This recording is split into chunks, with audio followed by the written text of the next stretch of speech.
For those who don't know me, I'm Claire Pelofi. I work at the Center for Language, Music, and Emotion. Just a few words on my background, just to give everything a little bit of context. I was trained in philosophy and logic and in music. I'm a musician and a violinist performer. And when I was doing my master, I decided to switch and I started to study cognitive neuroscience in Paris. And then I did a PhD in cognitive neuroscience and then a postdoc, and I'm now a research scientist at this center of research. So my background is not in signal processing, it's not in electrical engineering, it's not in applied mathematics, but I have come to master many notions that go around EEG. So if I say something, slightly off at any point, please feel free to jump in and correct it. It should be a smooth ride. Also, if you see any typo, just ignore. Because I also have some problem with writing. But yeah, so today I just want to go over EEG and EEG data and analysis, and just sort of like review what it is, when do we use it and why, and what can we achieve with it. And so we're going to start from the very basic notions of what type of signal it is, to what sort of analysis we can carry, and we will look at a couple of examples of how it's been achieved in the literature in recent years. Or not recent, but more like canonical studies. Okay. So by the end of this tutorial, you should know what is EEG, what does it measure, what does it look like, and what can we do with it. Is there anybody who is interested in using EEG here for the first time and has never done it? Okay. That's going to be useful for you guys, hopefully. So first, what is EEG?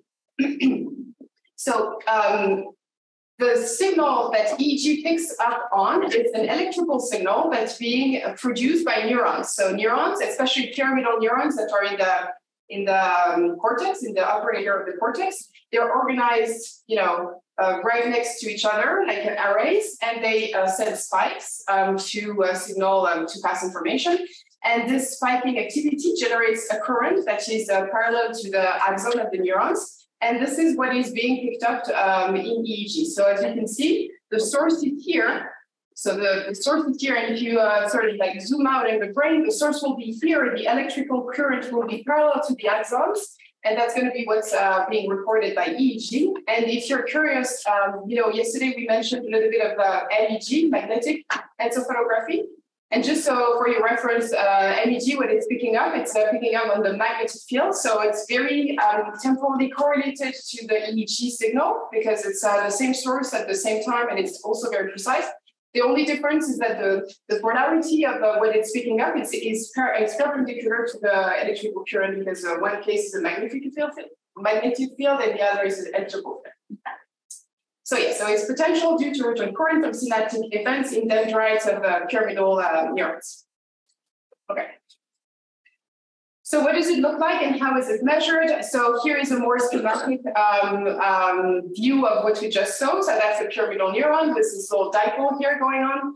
And so basically what happens is that this is summed over billions of neurons that sort of like fire together or not actually. And then when you place an electrode at the surface of the skull, like you can see here, what it is doing is that it's picking up on the sum of these billions of neurons that are all firing together and creating these dipoles together. So this is, in principle, what it looks like. It's an electrode that has to be placed on the skull to reduce impedance as much as possible, and we'll see how there's different ways to do that. And then you end up with a time series for each sensor or each electrode. So each of these little guys here that's going to be on the skull, you're going to have a time series that represent the electrical activity at this site, which is itself the sum of the neurons underneath that sort of like sums up to give the signal. So it was invented, I think, a century ago, and maybe actually, I'm thinking maybe precisely a century ago or something. It was in the 20s by a German person, I think, and basically, sorry? Further. Yeah, so it was German, right? And that's what it was looking like at the time. So to measure EEG, you need some basic components like electrodes and an amplifier. and a battery, and that's kind of the setup that he had at the time. And you can see that's quite amazing to look at the time series that he got. It's really very similar to what we are observing still today. So just it's a very reliable, very well studied, very how should I say, crash-proofed, and studied in many contexts for that reason. Now we've evolved a little bit in terms of the setups. So you have tons of, well, you don't have tons of, you have two main EEG lab setups that are, maybe I'm not allowed to say names, but well, Brain Vision, because that's the one that we use here, is one of them. And it's we'll see a little bit later. It's more than these channels. It's 64 channels, but you also have the whole growing of very portable solutions with just a little bit of channels. So as few as 10 or 12 or something like that. And it's gotten very portable these days to implement in more like real life settings or whatnot. So how is it measured? So basically what you need is that you need electrodes. Those are the most basic components of that is common to the in-lab EEG setup, so the brain, such as the Brain Vision ones. So you have electrodes that are made of silver or chloride of silver because they're highly conductive. They're not, they're neutral to the skin, so they're well tolerated. So that's what's being used. And on top of that, you put a gel that is a conductive gel, which I guess is some sort of siloline solution or something, gel. Well, and that just try to decrease the impedance and improve the signal that is coming from the neurons itself. And then you have an array of electrodes on the skull. So you can have up to 256, but the most popular one that you will see in studies is the 64 channel. 32 or 64 are the most common one, but just know that you have some setups with a much higher resolution with more electrodes. And then what you need is something that will convert your signal to digital and send to a computer via USB or an optical link for very high temporal precision. And you usually use a sampling rate of 500 to 1K hertz.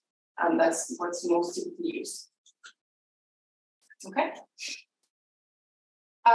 So alternatively to these in-lab EEG settings, we also have, as I said, actually a whole market developing for wireless. And here today in this workshop, we actually have headsets that were very generously brought by people here, and they're called CGX, and they're a set of portable wireless EEG electrodes. They're a bit more sophisticated than the one you saw in the picture, in the sense that they have actually 20 to 32 channels, so pretty decent number of channels if you want to try to pick up some difference at different sites in the sensors. And also what they have on top of the Brain Vision one is that they have built-in methods to enhance the signal by having some noise reduction with active electrodes and active shieldings and very low noise electronics. So they are supposed to be extremely a very good mix between a lab level full-on EEG setup and a more portable solution. And we're going to experiment with this week. They also have some inconvenience, of course. Well, they don't have 64 channels to begin with, so that could be a problem. And also because they're meant to be, with people moving, they have an accelerometer here, but we're not exactly sure how to remove this noise quite yet. So that's another, I guess, thing that needs development, and that's one of the aspects that we're going to look at in this workshop. So, okay. So what does it look like?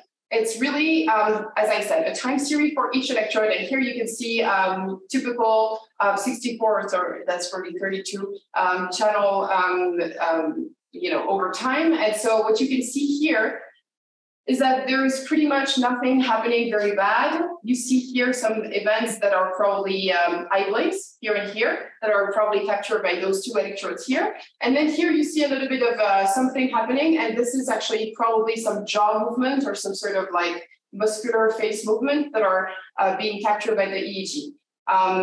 You also have, for each point, you can have a topography of the activity at each point. And this can be useful, although, you know, the resolution, the temporal spatial resolution, and we'll see why a little bit later, it's actually not that great.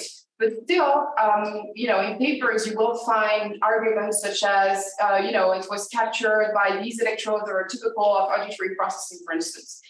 Typically, auditory processing is capturing events that are, the activity in the temporal lobe is being summed up at the top. So the electrodes at the top of the head will pick up on everything that would be auditory, for instance.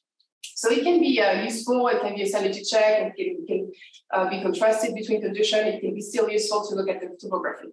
And what it looks like for us at the other side of the computer is really a matrix that is sampled by channels. As the raw data, and then you can decide to, for instance, epoch it with trials, and then you would have one more dimension that would be trials that you can average or do whatever you want. But this is basically what it looks like.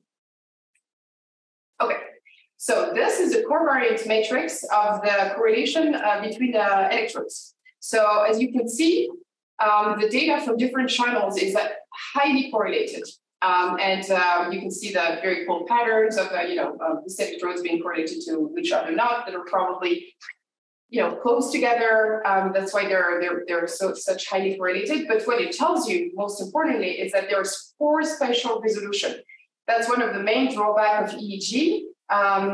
Or I mean, it's not a drawback, but if you want to really get into, you know, that happened into this part of the temporal lobe and this other part of the blah, blah, blah, then you're not going to be able to make such arguments. There are attempts to make source reconstruction with very complicated filters to sort of reconstruct the data from in the source space, but that's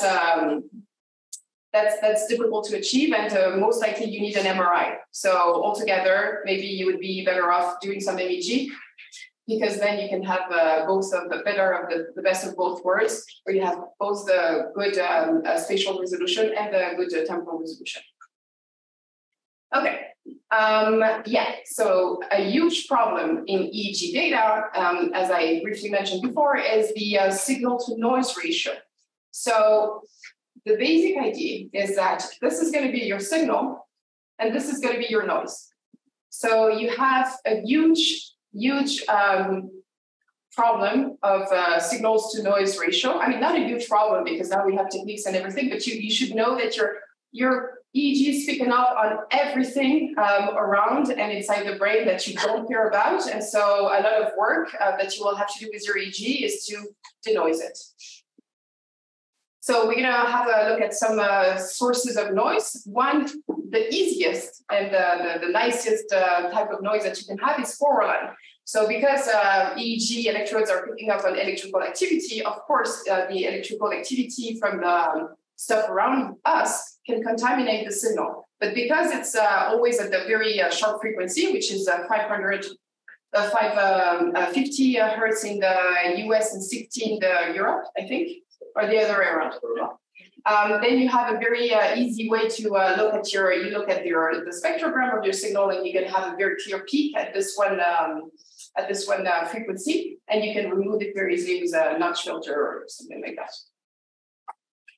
Eye blinks are another source of noise, unless you're interested in them and they're part of your signal, but most likely it's not. So eye blinks, you can see it's manifesting the EEG like that with this, and it's very typical because you will see it affects the several electrodes at the same time, obviously, and it's usually electrodes that are placed, near the frontal areas of the skull, and you can use techniques such as ACA, which is the independent component analysis that you can run to isolate you decompose your signal into linear transforms that are going to isolate components with different temporal patterns. And so you will be very able to isolate this one temporal pattern that's very precise. And for that, you will use the electrodes that are either here, or you can even place like dedicated electrodes around the eyes or something like that. So they're quite easy to remove. Motion artifacts. So those are the one that you see when people clench their jaw. Is that how you say it? Clench their jaw? Yeah.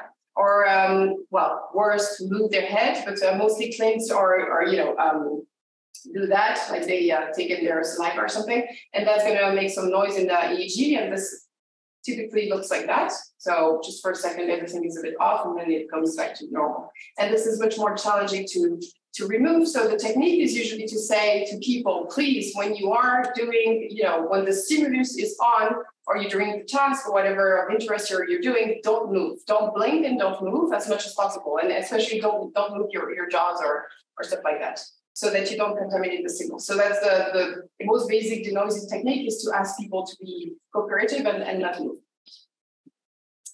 There is also irrelevant brain activity that you're going to pick up in your signal. So let's say you're interested in an auditory response, for instance, and at some point the person that is doing the experiment closes their eyes. You're going to pick up on something that's called alpha waves, and you can see it here manifesting as those relatively slow activity, the frequency band. And if you do a fast Fourier transform analysis of your signal, it will pick up this alpha band activity here. And so this alpha band is really linked to the fact that people are closing their eyes. So it's an activity that is associated to being relaxed, for instance, and also to have their eyes, people eyes closed. And indeed, it contaminates the signal with unwanted response in maybe an area of response where you wanted to see something else. So that's just another source of noise that you can remove with more advanced techniques that are not the pre-processing stage, but rather after, when you do ERPs or linear regressions or stuff like that, to just remove the response that is attached to your stimulus precisely. So first of all, okay, two other sources of noise are electrode malfunction. I say malfunction, it's kind of not exactly true, because it's just electrodes doing what they're meant to do. But slow drift, so just like you will see in your signal, like a general trend that is either going up usually, and glitches, which are much more annoying to correct and much worse. And actually, for both these things, there's a very nice, robust methods that was developed by Alain. So if you're interested, you can go check the noise toolbox by Alain de Chevigny, who's done a tremendous amount of work to help the community, find solutions to denoise data, and especially for glitches, he has very nice methods that I encourage you to check out, because otherwise, the only way to deal with that is to just cut your signal and hope it didn't come at each repetition of your stimulus that you were interested in. So, but they're pretty inevitable. Yeah. What are the source of these shifts? It's just shifts in the impedance during the time of the recording, I think. So it's just again, not malfunction, but just electrodes over time change their contact, and that's what happens. If I'm correct, actually, the impedance decreased, like the signal gets better and better across the recording, because the sort of like the contact is made better. So at the very beginning, the signal is a little bit less. I mean, as you go, the contacts with the sculpt is better and better. And so it's not necessarily a bad thing either. No. But you want to actually, so for gel-based electrodes, since there is this electrochemical interface, there's actually noise due to electrochemistry. Yeah. Right. Of the gel. And so interestingly, with dry electrodes, you don't have that. Yeah, exactly. Yeah. So actually, and that's also true for glitches. As far as I know, because I have still very little experience with dry electrodes from the CGH, but I don't think you get as much glitches, because also the signal is much more stable, because the contact is much more stable. Because you have this gel, you can imagine easily the electrodes being always like shifting around, and that creates also the glitches. When you have these dry electrodes, they're tightly attached to the and the point of contact. There is no gliding effect, so it's more stable, and it's actually cleaner. Very surprisingly, it seems to be cleaner, especially in contexts where people are, moving a little bit. Okay, so as I said, actually, but because of this very poor SNR, the different EEG analysis can be just summarized and considered as various denoising techniques. So you have when you have EEG raw data, you first have some pre-processing states that are very common to everybody who does EEG. So usually you filter, so that's going to remove some of the drift, for instance.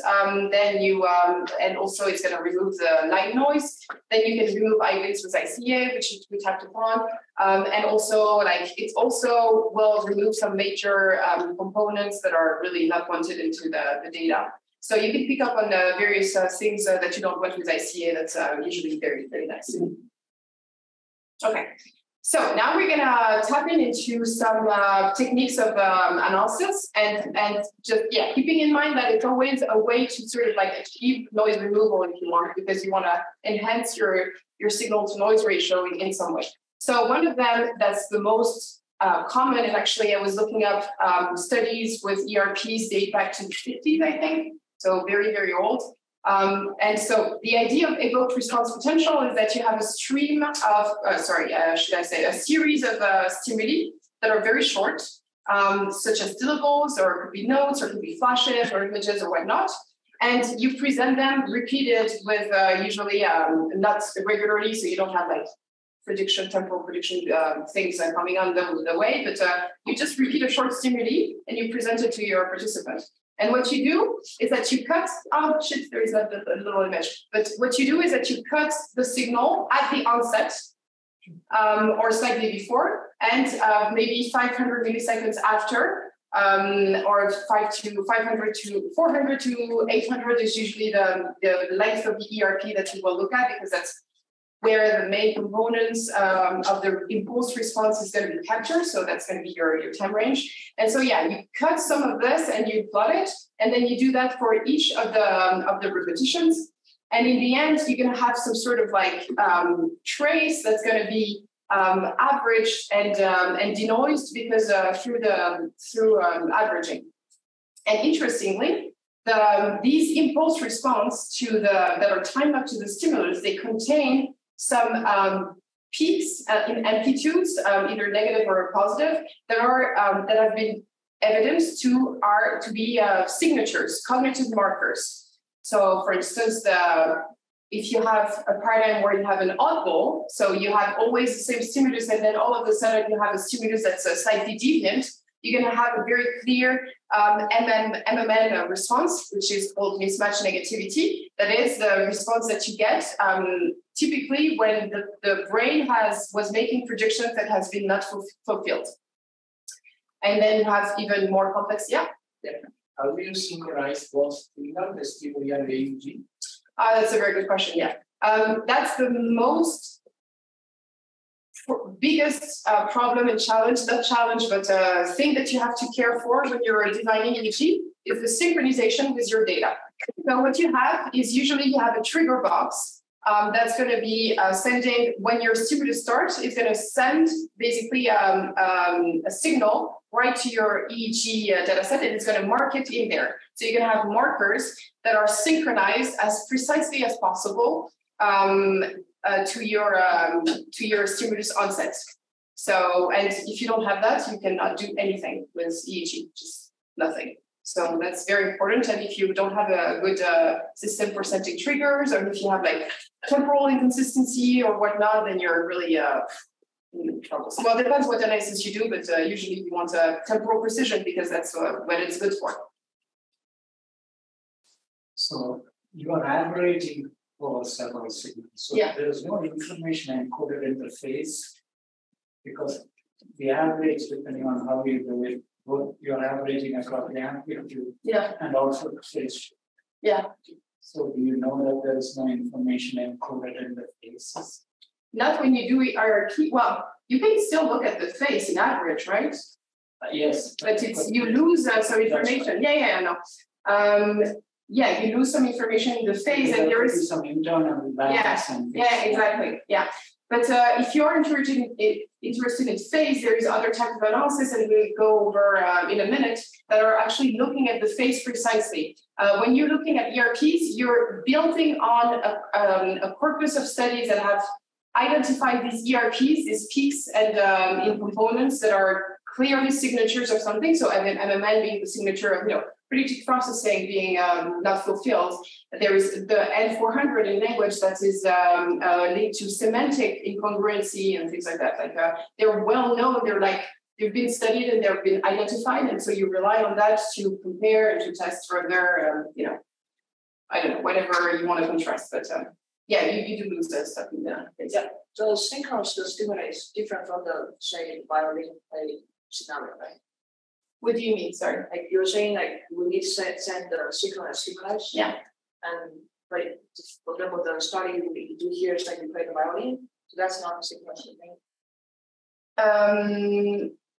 I'm not sure I understand your question, but whatever stimulus you have, whether it's long or short, you're gonna have to send a trigger. And if so it's either the stimulus or the task. So people sometimes are asked to do a task, such as playing the violin, for instance, and you have to find a way to also synchronize it. That's true. That's a challenge to after the fact being like, oh, this person started to move at this particular point. But in any case, you need to find a way to synchronize whatever whatever is happening with your signal of interest, and so you need to be able to know when things happen, basically. Yeah. Okay. My question is maybe a bit off topic, but I'm just curious. Do you know people have referenced back this positive and negative impulse to like actual currents? Because you were showing a picture before where it's like the EEG signal comes from dendritic currents and so on. And like if there is a very strong population average effect of like a positive or a negative voltage, can you relate that back to what's happening in the neurons of the population? That's a good question, and I don't think it's the case. Yeah. Can you? Yes. You can do inverse mapping. Yeah. From the those local from the fields measure back to the sources, the dipoles, and tell you something about the sources of where the activity originates. And there's some toolboxes by Scott McCabe and others as part of BCI, the EG lab that are able to do that. So there are ways of doing. Well, if you have a good model of the production, whole production, right? That's the catch. You have a good MRI scan, right? Because if I understand well, it's only interpreted insofar as you know the orientation of your source. Is that the case? Yeah, basically, you can infer the location and orientation of the dipoles. Yeah, the dipoles. But it's a hard problem because it's over complete, right? Yeah. But with some signal processing, you can still retrieve a number of dipoles and then relate that to in the brain or the back. Yeah. I'll just add that like whether it's positive or negative, doesn't matter also because you can flip the polarity. Yeah. So that's it doesn't mean anything in and of itself, but within there is a paper by Giovanni and Guillaume Mario that was showing that imagine music generated an impulse response. It was using TRF, basically the same idea, that was inversely polarized. So if you contrast two conditions, you can see very nice, neat effects of polarization, but within the same. But in and of itself, they don't really mean anything in absolute, I think. Especially because they're so hard to interpret, I think. Will these ERPs transfer between persons? So are they similar between persons? So there is effects of latency, for instance, of these, and the ERPs, the two components that you want to look at are amplitude and latency, and they can signal many different things. Like in musicians versus non-musicians, you're going to have P300 or MMN, or in music it's called Aeron, that are going to be more or less early, and that's a signature of musicianship. So some studies shows. Aging also, there is a lot of ERP studies and aging that shows that there is some early responses for some early ERP components, and actually delayed responses for others. Those sort of things are very interesting to study and to contrast between your conditions or your groups or stuff like that.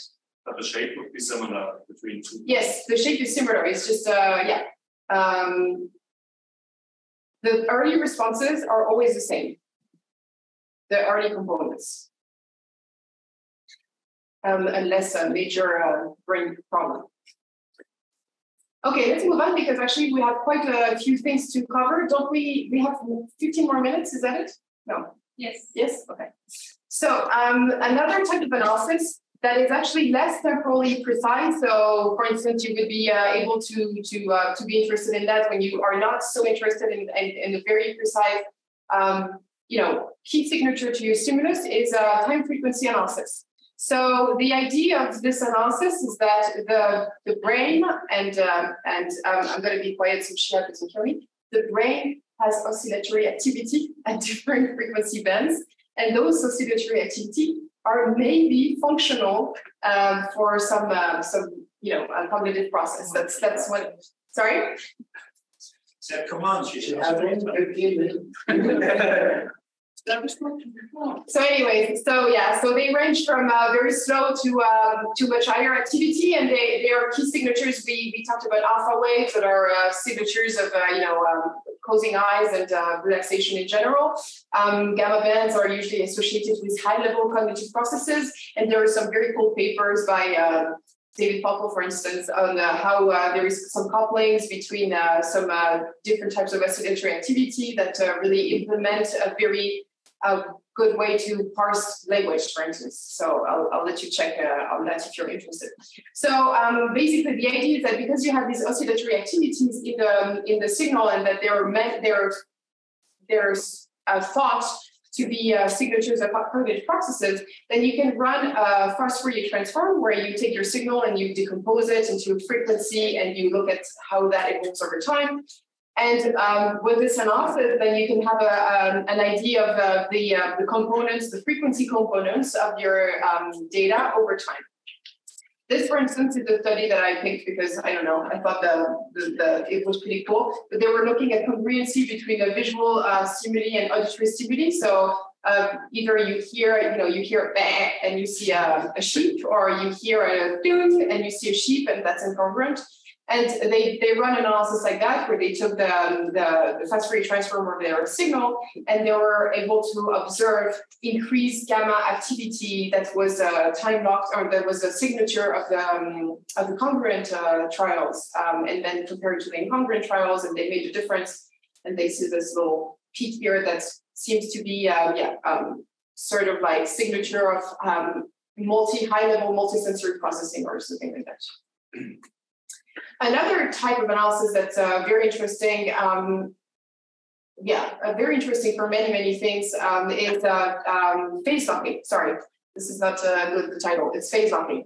Phase locking analysis. So the idea is that you're going to look. So here in this first study, they looked at phase locking between two electrodes, which you can do, or else you can look at the phase locking between your signal and your electrodes. So you extract the phase of your signal using a Hilbert's transform, and then you average it over many trials, and you're going to look at how well the phase distribution is narrowed or has a high variance. And that's going to be a signature of how well there is good phase locking to your, let's say, stimulus, or between electrodes or whatnot. And in the context of this workshop, this analysis is very interesting and very important. And actually, most of the work that is done by Flora Saneo, that was here last year and gave a very interesting talk about audio motor coupling in speech perception and production, she's using mostly phase locking analysis. So first, what she did in her first study from a couple of years ago is that she looked at the phase locking between a speech stream. So it was a syllable that we were being played, and people were asked to synchronize. Well, they were asked to produce sounds on the top of these very regular stream of sound. And she observed that some people spontaneously synchronize with the stream of syllables, and some people are just all over the place. And so she had this sort of like bimodal activity, bimodal distribution of phase locking values. So those are phase locking, and she saw that in the general population, there is a high synchronizer and the low synchronizer, as she calls it. And then what she did is that she ran a passive listening condition where people were just listening again to this stream of sounds. And she found that she had some values of the phase locking that was correlated with the behavior. And then in a further study, she showed that this was also correlated with white matters connections between audio and motor area. So she has this whole theory about how speech perception relies on audio-motor coupling and how it's enhanced in some people compared to others that tend to synchronize better and also learn better language, which is the claim that is made in this paper, which is a bit of a stretch, but I mean, we can discuss that. Just the fact that it's facilitates language learning, but for sure there is like this face docking activity that separates people. Okay.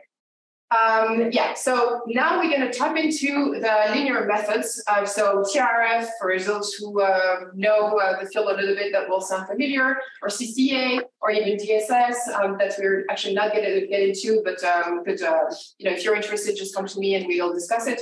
And so the idea for the motivation for these linear methods is that the EEG itself is a linear combination of billions of microscopic events that are these little tiny dipoles at the neural level that sort of sums up to give this local field potential, as we call it, or the signal that is captured by the electrode. So it does make sense to use linear analysis, linear regression to denoise EEG data. So that's the idea here. So we're going to look at two different techniques, I think. One of them is the temporal response function.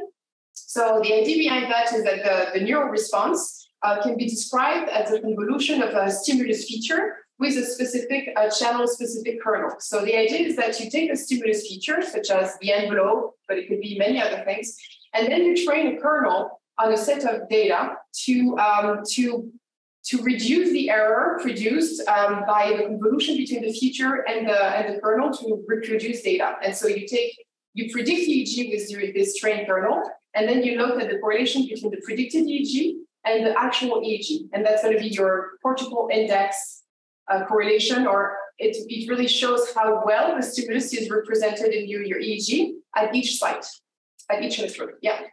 What is the size of these kernels? They're meant to be they're meant to capture these impulse response similar to ERPs. So they're usually the size of an ERP. They can be thought as model ERPs. So you take a little bit before and a little bit after, and so 400 to 800 milliseconds after is usually what you capture. You capture the main components of the impulse response, and they look like ERPs basically. They look like ERPs, but what's very cool about them is that you can train to some features. So if you want to, disentangle between, I don't know, phoneme structure from semantic events, for instance, then you can have a model where you're gonna train it to the output of word back or any semantic output, and another that can be just a train on phonetic features, for instance. So you can disentangle the impulse response attached to different types of features. Make sense? So one very nice way that was used in the past years was to use it to understand music, and that was the basis of a whole stream of work that is going on right now, where we're trying to really dig into encoding of music prediction and musical syntax. So we used a model that's called the EDM model. That's a simple statistical model that outputs a prediction for each of the notes in the music, being trained on a corpus of data. And we use this feature as a regressor, and we were able to show that it's actually tracked by the brain in EEG people.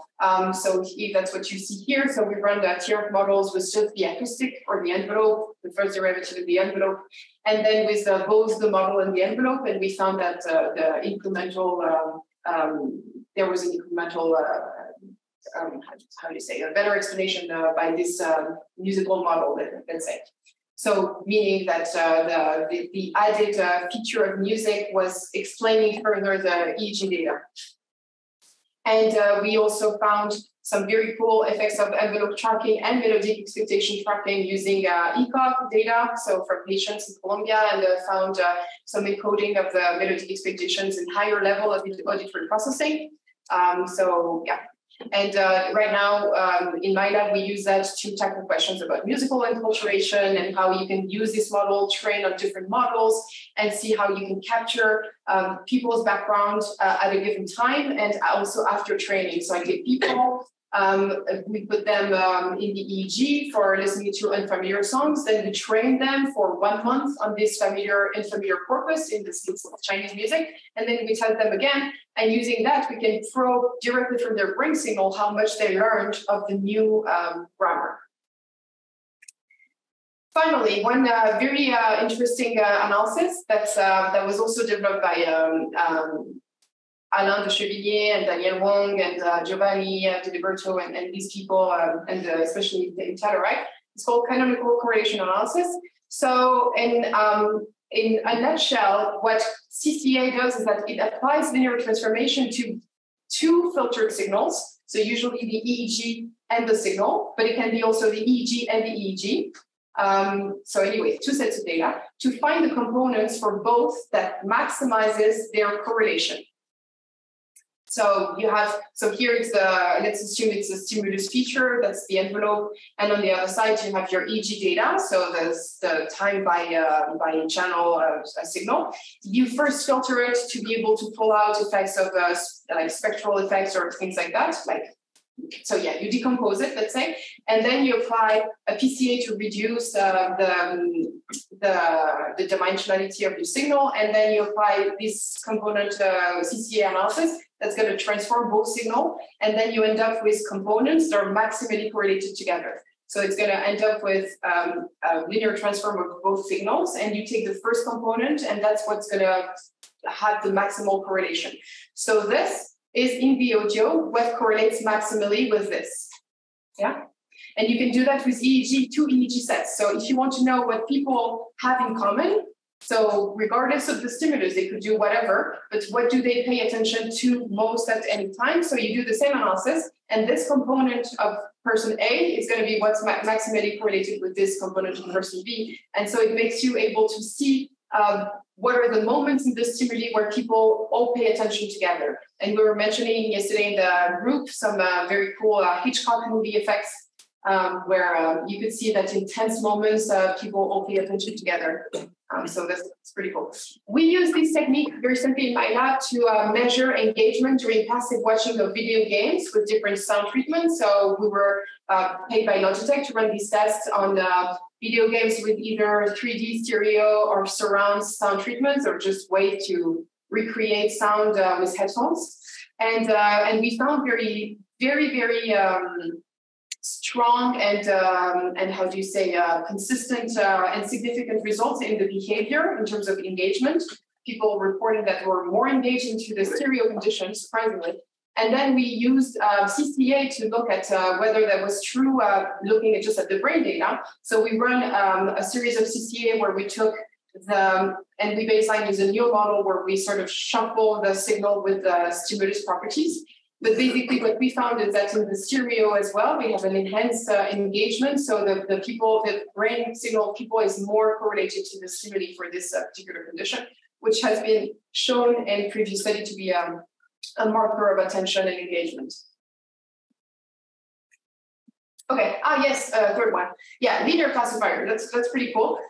So this is, the idea here is that you train a linear classifier on a set of EEG data to separate the response from different stimuli and compare the decoding accuracy across time. So the idea is that your brain, when it is presented to something, it responds with, at various sites and at various time points, it has a whole matrix that is very distinguished. And maybe when you present stimulus A, you have a response, spatial temporal response that differs from a response stimulus B. And the idea is that the classifier accuracy gives you an idea of how well the neural representation is separated between those two conditions. Make sense?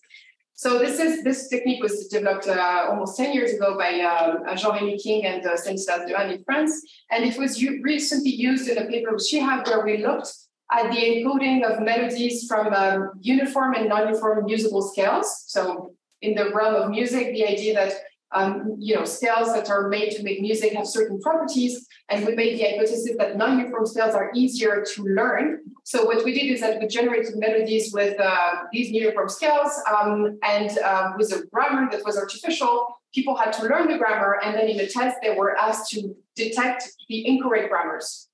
And what we found is that the neural representation of the correct and incorrect grammars was much better separated. So the classifier was doing a much better job in the case of the non-uniform scales. So the brain was able to represent it in a much better separated ways. And I didn't put the figure, but that was also correlated very strongly with the behavioral response. So when people were easily able to detect it, it correlated with the classifier accuracy for these melodies. That's an example. You're going to have Laura J. Williams that's going to come in a couple of days. That is very fond of this technique, and she used it to show like beautiful effects of phonetic trace in the brain and how this is on time and how this is hierarchical. And it's really, really impressive work just using these linear classifiers that don't take much to train and are quite simply simple. So just a summary. So EEG non-invasive, it's portable, more and more so, it's cheap. So, you know, for a full-on brain vision setup, you can count between 5 and 10K, I'd say, right? No, not even? Lower? More? No. Well, inflation, you know. The signal obtained is temporally precise, on the other 10 milliseconds, especially not precise. It is noisy, so it's contaminated by all sorts of noise from outside and inside the brain, and as such, EEG analysis are essentially denoising techniques to improve the SNR. We have a variety of techniques that can be implemented in real time, setups to decode various cognitive processes, such as selective attention. I don't know, yeah, so basically we have techniques, and now we can even implement it in real time. That's what I was trying to convey with that point.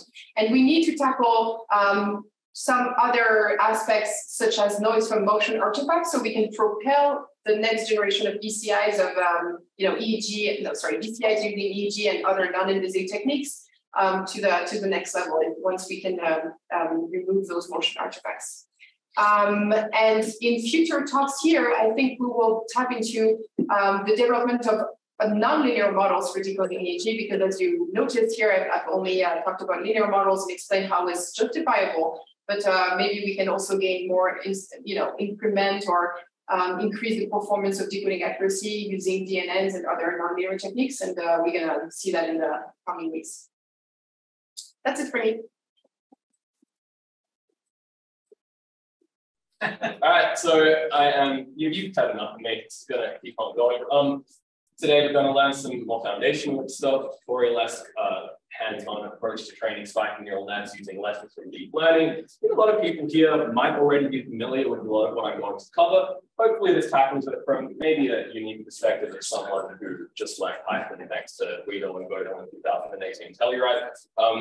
With that being said, I am going to have some collab notebook which will try and test it out. So it's inevitably going to fail, but feel free to queue up. Oh, there is also you can go into the Slack somewhere, and I posted a link to the notebooks in the open source channels. For those of you that don't know how to add channels, just press add channel, go into OSN, and then scroll down. 2 notebooks, one with a cheat sheet and one, oh wait, oh, they both say cheat sheet. Let's see if I've got it right. Yeah, no, so yeah, okay, so press the first one, the first notebook link, that'll send you to the non-cheat sheet. So I'll edit that later, it doesn't really matter. So we're gonna start with spiking neurons. We may all be familiar with leaky integrated fire neurons, if that's okay, we'll speed through them. A bunch of different ways to train your spiking neural net, a few different alternatives. I think this is just a review of the past 25 or so years of what's been going on. Different methods that deep learning and biology have been exploited to do data-driven tasks with SNNs. We'll do a little bit of fixed precision training. I'll skip over SNNs in the wild because I've got enough to go through. And then just very opinionated perspectives, how we can do better. So with that being said, my internet connection is unstable. Awesome. Look at spiking neuron. I've got the email.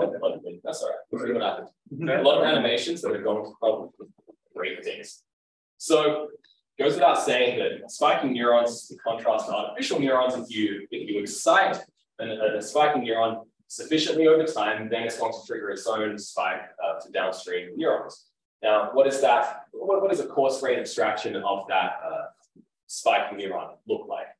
Well, we've got conductive extracellular medium.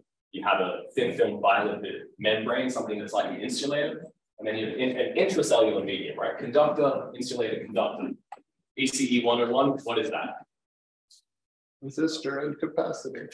Thanks for finding the chart. It's a capacitor, right? So it's a capacitor. And then we've got these little pores, little leakage mechanisms that blast ions in and out, a bit of diffusion going on. And so that can be modeled as a resistor. You put these two things together, then you get a first order low pass filter, an RC circuit. And so that's what it looks like. You apply a bit of a current injection, that gets applied to your neuron body, to your soma, and it's going to integrate, it's going to do a bunch of things. Now, the neuroscientists stole from electrical engineers to model this, to model their leaky integrated via neurons. So now it's time to steal back from it. And so let's just kind of take a qualitative look at what this leaky integrated via neuron looks like. I apply a step current injection.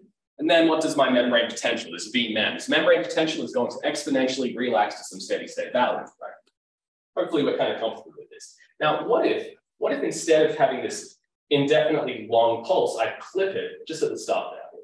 The rise time is going to be the same, but then you're going to get a decay with an RC time constant. Now let's deliver a similar amount of charge in a shorter amount of time. The rise time gets faster, the decay time stays the same. Let's keep doing this. Let's keep stress testing it. Faster rise time. Let's take it to a limit. Let's apply a spike. We just get a really quick rise time, and then let's try and apply a spike train. So what are we seeing here? We're seeing exponential relaxation back to some steady state value. I've normalized everything to 0 rather than your minus 70 millivolts. It's fine. We see leakage, right? We see leakage. That's where the leakage comes from. We see integrate. We see this kind of computational kernel riding on top of itself over time. That's our integration. Where is the fire?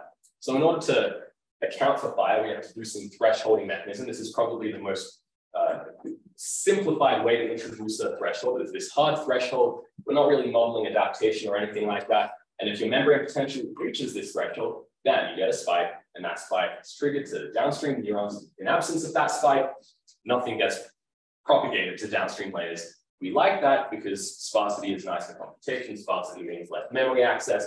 A lot of communication bottlenecks are going to be alleviated as a result of that in the electronics world. That's all well and good. Now let's apply a steady state pulse, and we see periodic firing. Cool. Well, we see periodic firing because there's also this reset mechanism introduced. In this picture, you see like a soft reset. So what you're actually seeing is a reset mechanism by subtraction, and that subtraction is your threshold. And here I actually scale it somewhat arbitrarily by the decay rate. Why is that? Because in the context of back propagation or the deep learning tricks, I couldn't tell you why, it just works better. Right? So that is what deep learning is. I don't know why, it just works. So that is an example of, I guess, personal opinionated things that I'll try and convey to you that have helped me train SNNs a little bit more effectively. By the way, we can make this as conversational as you want. You can interrupt me. I'm not sure how much, if I'll get through everything, but let's see what happens. Now, this can be modeled in this recursive form. Probably not see it very well, but your voltage, if we were to discretize time, your voltage at your next step is going to be your voltage at your current step decayed by some value between 0 and 1, denoted by beta here, right? So beta is going to apply some decay to the membrane potential. How you see leakage, keep on scaling it down. But we've also got the injection of your current. Now, when we go into deep learning world, I'm going to remove this coefficient just for the sake of simplicity, which makes it a little less physical, but that's okay. We're just trying to train things here in a somewhat efficient manner. So this can be modeled with this recurrent representation. We apply some input that's weighted by a weight. That represents our current injection. That current injection gets accumulated to your membrane. That membrane potential is going to be thresholded. We're going to say, does that membrane voltage exceed the threshold? If so, trigger a spike. Otherwise, trigger nothing. At the same time, it's going to be routed back, scaled by beta, accumulated with the next time step of your input, scaled by your waves, right? Now, I can additionally unroll that sequence of computations. Where going from left to right, you're moving forward in time. So I've got current here, and of course, current is represented by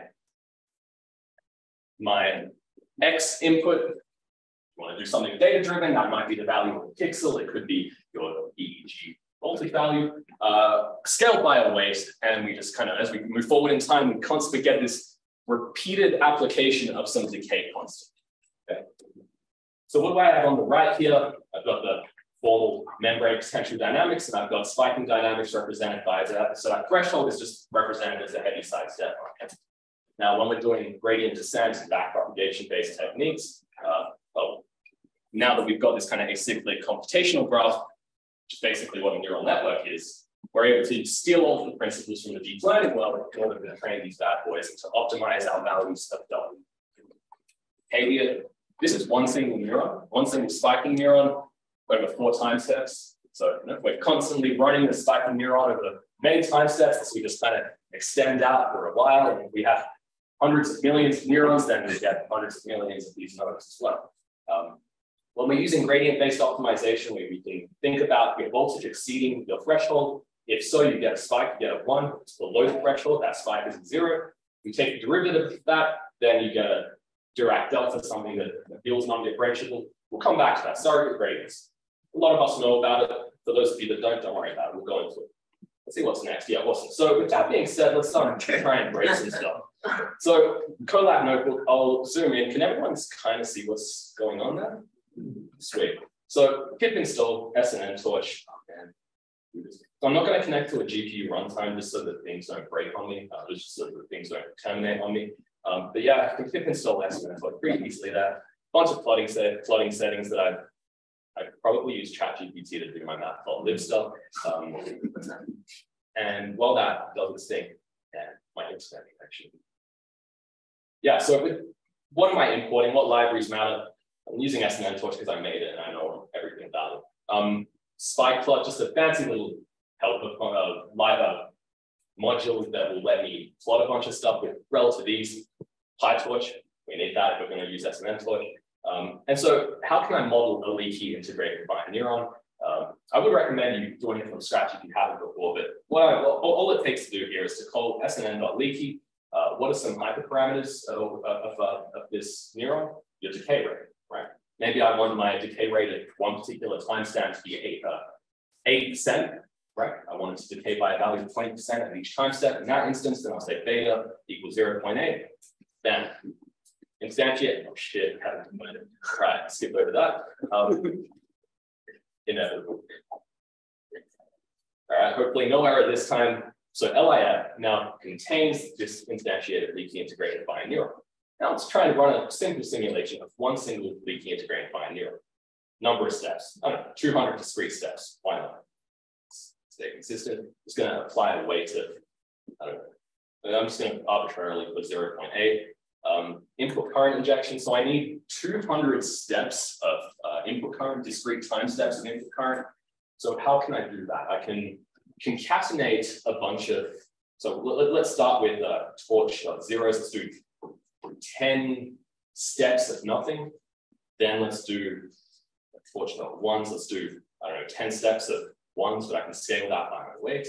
And then if I've done 20 steps, 10 plus 10, then I have 180 steps because I'm doing a total of 200 simulation steps.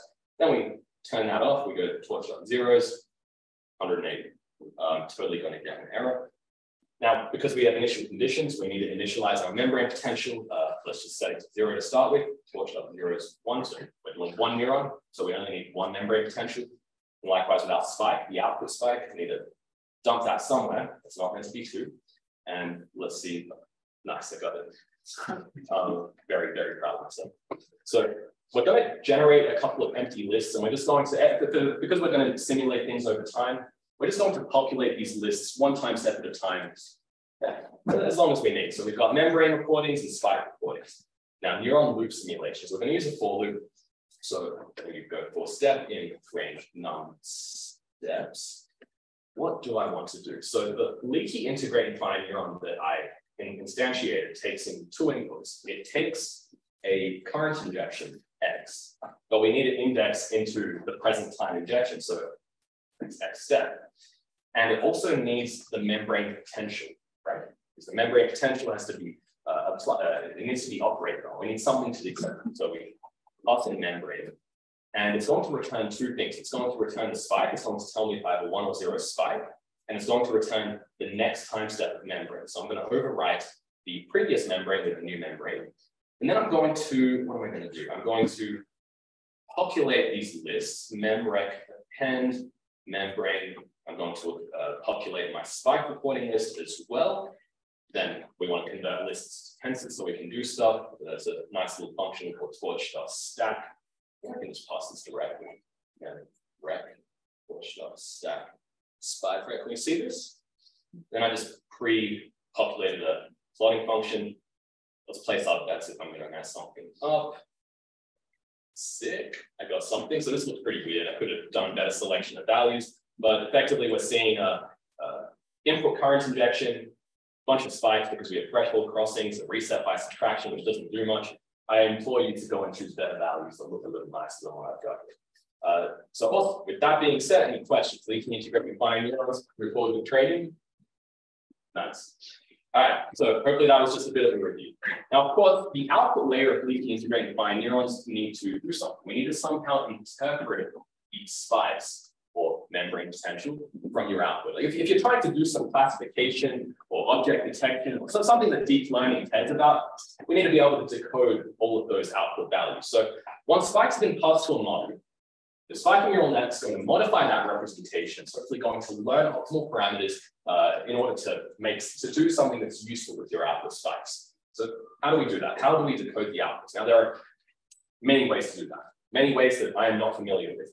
Two seem to be commonly brought up in the neuromorphic literature in the context of deep learning. So one is a rate code, where information is stored in the firing rate or spike count, count up and accumulate a bunch of spikes. Now, in practice, what I've found is that most people resort to rate codes. They try and maximize, if you're doing classification, you try and maximize the spike count or firing rate of the neuron associated with your predicted class. So in practice, I find that rates are better for error and noise tolerance, basically because if one of the spikes goes missing, I've got plenty more spikes without K-cross. You can be kind of error tolerant in that sense.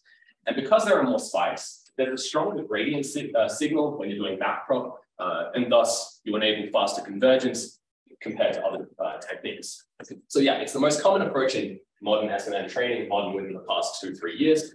It's not very brain-like. When we train spiking neural nets using backprop, it's kind of fun. We've got these primitives that are modeled off the brain, but the system does not look anything like a brain. But it's got good accuracy. And if you want to get accepted into neurics, then yeah, basically be a massive hack and just do that. Timing, that is a joke.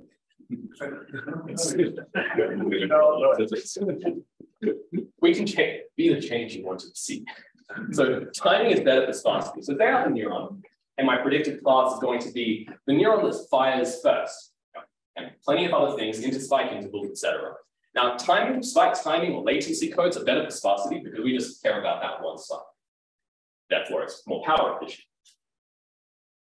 It's arguably more brain-like as well. I implore you to go check out Bruno Hochschild paper, What is the Other 85% of B1 Doing? B1 referring to early visual cortex. Made arguments based on metabolism and a heap of other kind of interesting stuff that I barely understood, that out of necessity of being constrained within a given power budget, there's only 15% of B1 that could possibly be operating on a rate code. The remaining 85% must necessarily be something that looks like a temporal code with sparse firing and whatnot, a library like that. So, you know, arguably more brain-like. And I want to give you the caveat that these are not necessarily mutually exclusive things. There is some overlap between. But bring up this Star Wars picture just because it's the sacrilegious war between comp neuroscientists, which will... I mostly disagree with everything you just said, but it's definitely true that it's the most common approach in SNN training. But let's have that neuromorphic age match. Yes, over beer. I think this is good. What was that? Have the nerves.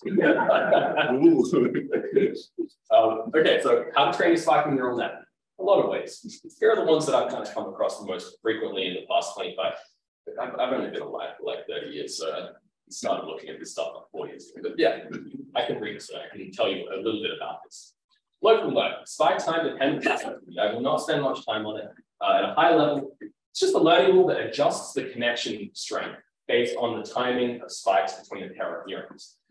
connections are strengthened if neurons fire together and follow a certain sequence that resembles causality. If neuron A fires before neuron B, considering some acyclic connection, then you get some increase in connection strength and vice versa. Pros, in the context of data-driven tasks, what is the pros? That it's biologically motivated. It literally came from experimental observations and modeling of those observations from back in 98. And it's in the world of circuits, it's computationally cheap. This can be considered a local learning rule because your weight update only depends on values that are immediately adjacent to it. So there is very little routing of information from a global error signal through a bunch of pathways in a deep network. So you can do away with all of that, so it's cheap. That's nice. Unfortunately, it's not very functional in the context of deep learning. Can't do many things usefully. But I want to tell you that it's not meant to, right? It's an observation. It's not optimization. If anything, it's kind of amazing that people manage to do MNIST where they require a hell of a lot of tax, homeostatic mechanisms, and a heap of other stuff. So it's not meant to do it, but worth knowing that it can do things, simple things, to some point. Next method that kind of came out from the deep learning world, not chronologically, but shadow training. You start with an artificial neural network and you later convert that into a spiking neural network. What does that mean? So it was the first approach to kind of reach competitive performance with conventional ANNs on more high-dimensional data, so image data sets. You also end up with, this is debatable, but you end up with a pair of networks. You could say your ANN, a non-spiking network, it's great for performance. You have an SNN that's great for power. There was a paper at ISFTC just this year, actually, where they found a use case for both, right? If you had an event camera and a conventional non-event camera, then they used ANNs whenever there was, slow motion, and then whenever there wasn't much motion in your scene, and then they opted for the SNN every time there was close-up motion. They kind of switched back and forth based on some heuristic, which is kind of neat. Cons, plenty of them. But yeah, so the spiking neural net here is an approximation of your non-spiking network, and therefore, it, in a way, sets an upper bound on performance. Secondly, sequential conversion. So if your ANN is sequential, that's been thoroughly underexploited, right? So these models tend to only be tested on ImageNet and one. Biologically implausible, not like you have a pair of brains and then they convert to one another, if that matters to you. Question? Yes. So has there been any studies on looking at the equivalence, some kind of a topological equivalence or some kind of behavioral responses between these two networks, because you are converting information from one to the other? So I want to say that the topologies of the two networks are typically identical when you move from A to B. What changes is your activation value from your artificial neural network is typically approximated as a firing rate or a spike time. And then you use gradient-based techniques that are not backpropagation in order to convert your weights in order to engender that conversion of continuous activation into your spike domain varies. Yeah, because of the spike domain, you must have a different spectral. You must have a different spectral behavior. Right. Well, so that different one. Compared to the ANN. Sure, because there's no spike. Yeah, no spike. So there's going to be a nonlinear thing coming. So I'm looking at there been any studies looking at. Has there?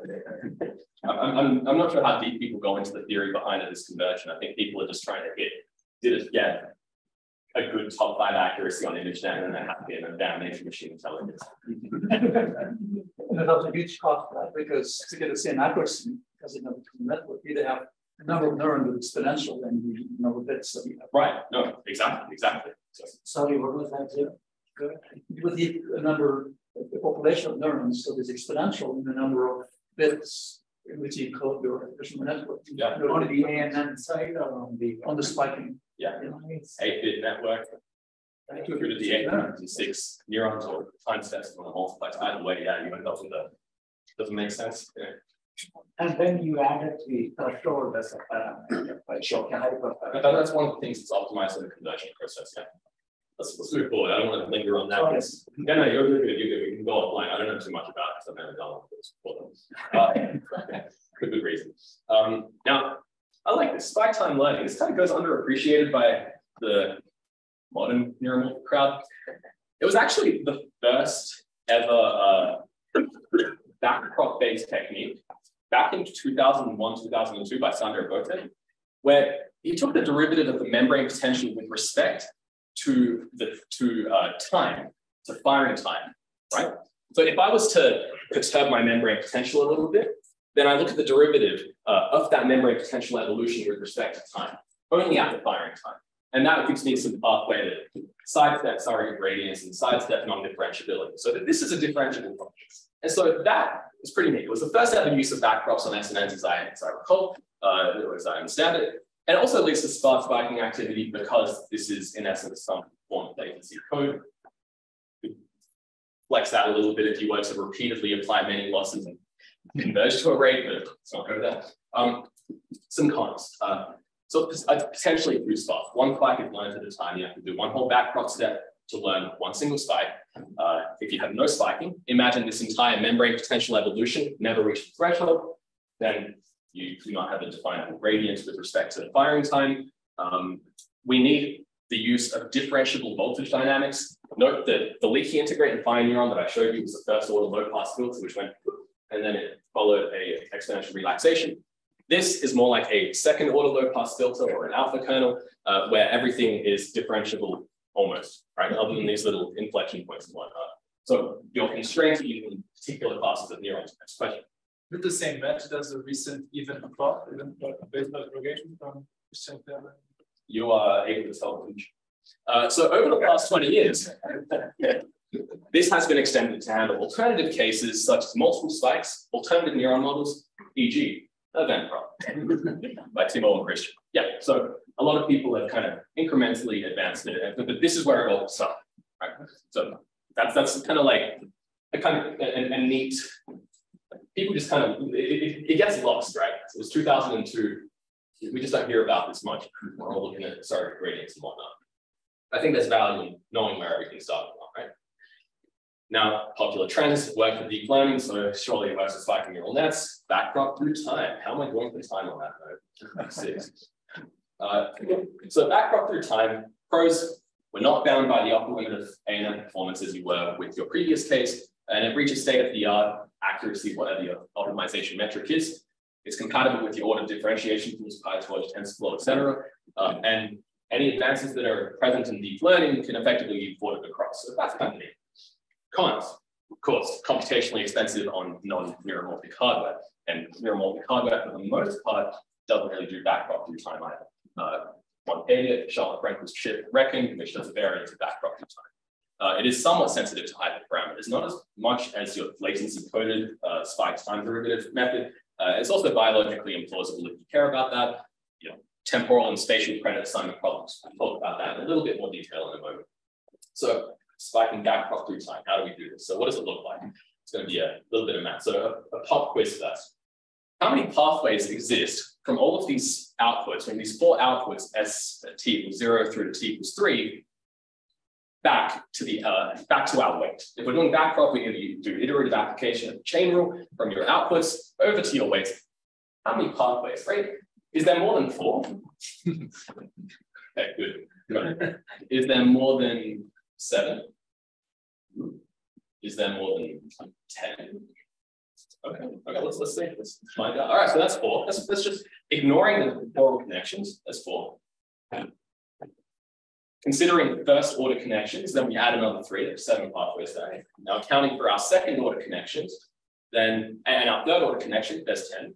Technically, those of you that said there's more than 10 are correct if you ignore temporal causality and go forward in time, but we don't do that in backprop through time because we're going back through time. But effectively, we have 10 different pathways, each of which we need to take a derivative and sum them all together in order to update or weight. And this is just for 1 neuron, but 4 time steps. Bit of a pain. Thankfully, your order diff frameworks let you extrapolate that away, and you don't often need to think about that unless you're coming up with new learning rules. Okay, so what does that look like? Partial L on partial F. We're just taking the partial derivatives of every node. If we were to scale these together, then we end up with partial L on partial W, right? Then we just do that a bunch more times, right? Okay, well, let's do our first order terms. I'm going to clean some of that, get rid of it. First order terms. So partial notational inconsistency, partial view at the next time step with respect to the membrane potential of the previous time step. If you were to take the derivative of this equation is just going to end up being a coefficient of your membrane potential voltage, which is beta, right? So as you can kind of appreciate that as you move back in time, you're scaling gradient terms by some value that's between 0 and 1. That kind of makes sense. If I was to apply an input here, it's probably going to have less effect on my output at the end of my simulation than an input that happened later on, right? And so that's kind of accounted for in this temporal pathway. So we would do that a bunch more times, and it's all beta. And then if you want to do second order pathways, then what do you see? You get beta squared because you're effectively going beta beta, right? And then you do that again, and then you have a third order pathway. It's very messy, and then you get beta cubed. So your gradient time is effectively going to exponentially decay as you move further back in time. Now, bit of a mess. Let's get rid of that. Surrogate gradients. So let's consider what these terms are. So your loss, the loss term with respect to your spike term, that's analytically something you can calculate. You have a mean square error, you have a cross entropy loss, that's fine. If I take the derivative of my current with respect to weight, with the knowledge that that current is x times w, then I just have x. That's manageable to do that. The surrogate term was the Heaviside step operator. Take the derivative of that, it's like scaling my gradient term with almost 0 at every single point. That nulls your gradient. Therefore, if you do surrogate gradients, just use your conventional Heaviside on your forward pass, smooth it out on your backward pass. Opinionated perspective here. The default method for surrogate gradients in SNN torch, we've defaulted to the arctangent.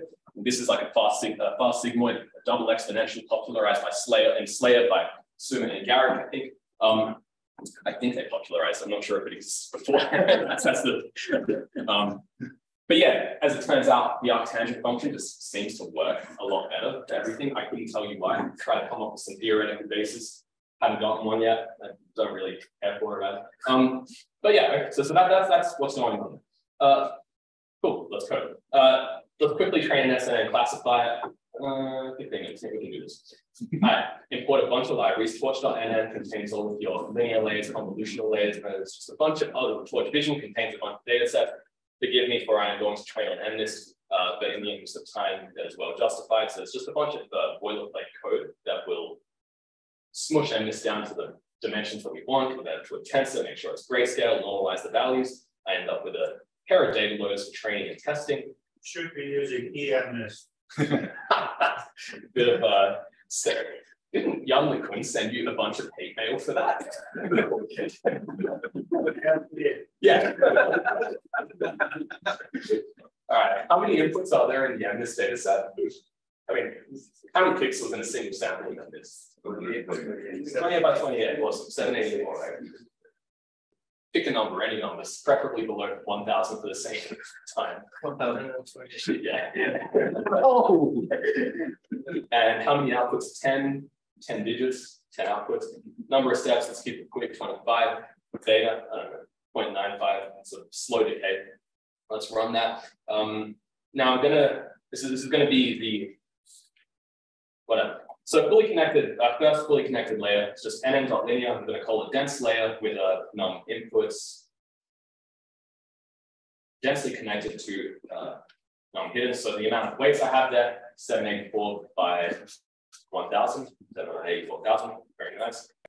Then all of those are going to be, all of the outputs from that are going to be treated as current injections to our leaky layer. So SNN.leaky data equals, I guess I've already defined data, awesome.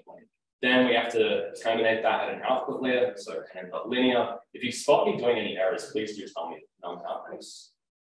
Okay, so we have 10 outputs, and then we have another leaky layer, which is the same decay parameter. Now, in our forward pass, so here we're initializing stuff, we're basically defining all of our layers. Then we're going to read this, then we zoom in, or we happy. Okay. Now, we need to initialize some hidden states at t equals 0. What's the code for this? We could do that, but for other reasons, I have a class method within the leaky integrator that lets you initialize membrane potential as an arbitrary shape. So, and then the shape is decided the moment you pass in your data. So that kind of leaves a bit of flexibility, and I don't have to think about shape sizes when when instantiating my membrane potential. Self.laf.1 init hidden. And then I have got 2. This red underline is giving me anxiety. So is there a danger that you initialize a network in a state where there's no spikes and nothing happens? Is there a danger in initializing a network where there are no spikes? Absolutely. Practical thing that I do, because even so, spike time learning, I showed you that if there is no spike, there is no learning. Surrogate gradients don't address that. Surrogate gradients just let you back propagate through a non-differentiable function. But if you actually were to go ahead and take partial membrane over partial weight, that ends up being x. X is your spike. There is no spike. Then you end up with a 0 gradient. So in practice, what do? I just lower the threshold. Then I'm going to create a couple of lists for recording purposes. Then we do our for loop for step in range num steps going down. I just want to fix this. All right, what am I doing? Yo, I've got my cheat sheet. Let me use that. Where is it? This was the other link you gave? Yeah, this is the other link. So I think a bit of a different structure, but so it goes through tonic, it goes through a few other stuff. Excellent. Yes. I'm too powerful. Imagine if I accidentally post this. I would. What's the wrong one? Sorry, thank you. All right. Excellent. Okay, so we pass our input x, which is just our MNIST sample. We're just going to project the MNIST sample because it's not time varying. We just pass the same image, which is kind of useless, but for the sake of the demonstration, we just pass the same sample into our model at every step. We generate a current. That current is passed into my leaky integrated bineuron, along with that initialized membrane potential that generates a spike and a new membrane potential. So that's just kind of looping around at this time. Generate a spike, that gets passed into my next dense layer, and so on and so forth. We create a recording of our spikes and of our membrane potentials. This just converts lift into tensors. Tensor is just a fancy word for high dimensional matrix. Right? If I have your approval, then I'm happy. I have power. So now I have stored all of that into net. I haven't instantiated, I haven't called it a CUDO or anything, so we're good. Now, loss, use a cross entropy loss. All I'm going to try and use an atom optimizer. It seems to work. That's for recurrent models. Now you're going too fast. Yeah, it's fine. Let's see. So what's key? So I'm flattening my MNIST sample because previously it's this 2-dimensional structure with a 3rd-dimension batch. So I'm just flattening my 28 by 28 into one giant vector with a bunch of samples. I forget my batch size, I think 128, so that can be fed into a dense layer. I generate spike recordings, and all I'm trying to do is maximize the spike count of the predicted class. More often, you'll see maximization of some readout layer, so you often see membrane potential being operated on. Is that okay? Because membrane potentials aren't binarized 1-0s, they're not sparse, so. Is it still spiking? Yeah, like usually if you maximize the membrane potential, that still leads to higher firing rates, and so you can still measure accuracy from spikes, even if you operate on the membrane potential. Bunch of boilerplate, I'll do 100. Man, what have I done? I've done something here. Cool, all right, well, that's my debugging. I'm not going to bother debugging here, but just assume that that works and it got to 93% accuracy. We can do a little hackathon where I figure my life out later on. So, great code custom. Trust you guys, it works. So, I use this loss function where P sub I generates a bunch of logits. So I'm taking the softmax of my spike count. C sub I represents the spike count of my output neuron, 10 output neurons to accumulate the spikes. And I pass that softmax into this log function. So we're getting the negative log likelihood, cross entropy loss, going down the details of the deep learning guru, but we're just trying to maximize the spike count of the target class. That's the most common approach, right? Down here, spike time loss. So we're taking the spike time, specifically the first spike of the neuron that we want to, of our target neuron. And we're trying to perhaps set that spike time to come before the spike time of neurons that are not our correct class. So our correct neuron Predicted neurons should fire first, all incorrect neurons should fire sometime later. And this time our accuracy metric is based on spike time rather than spike count.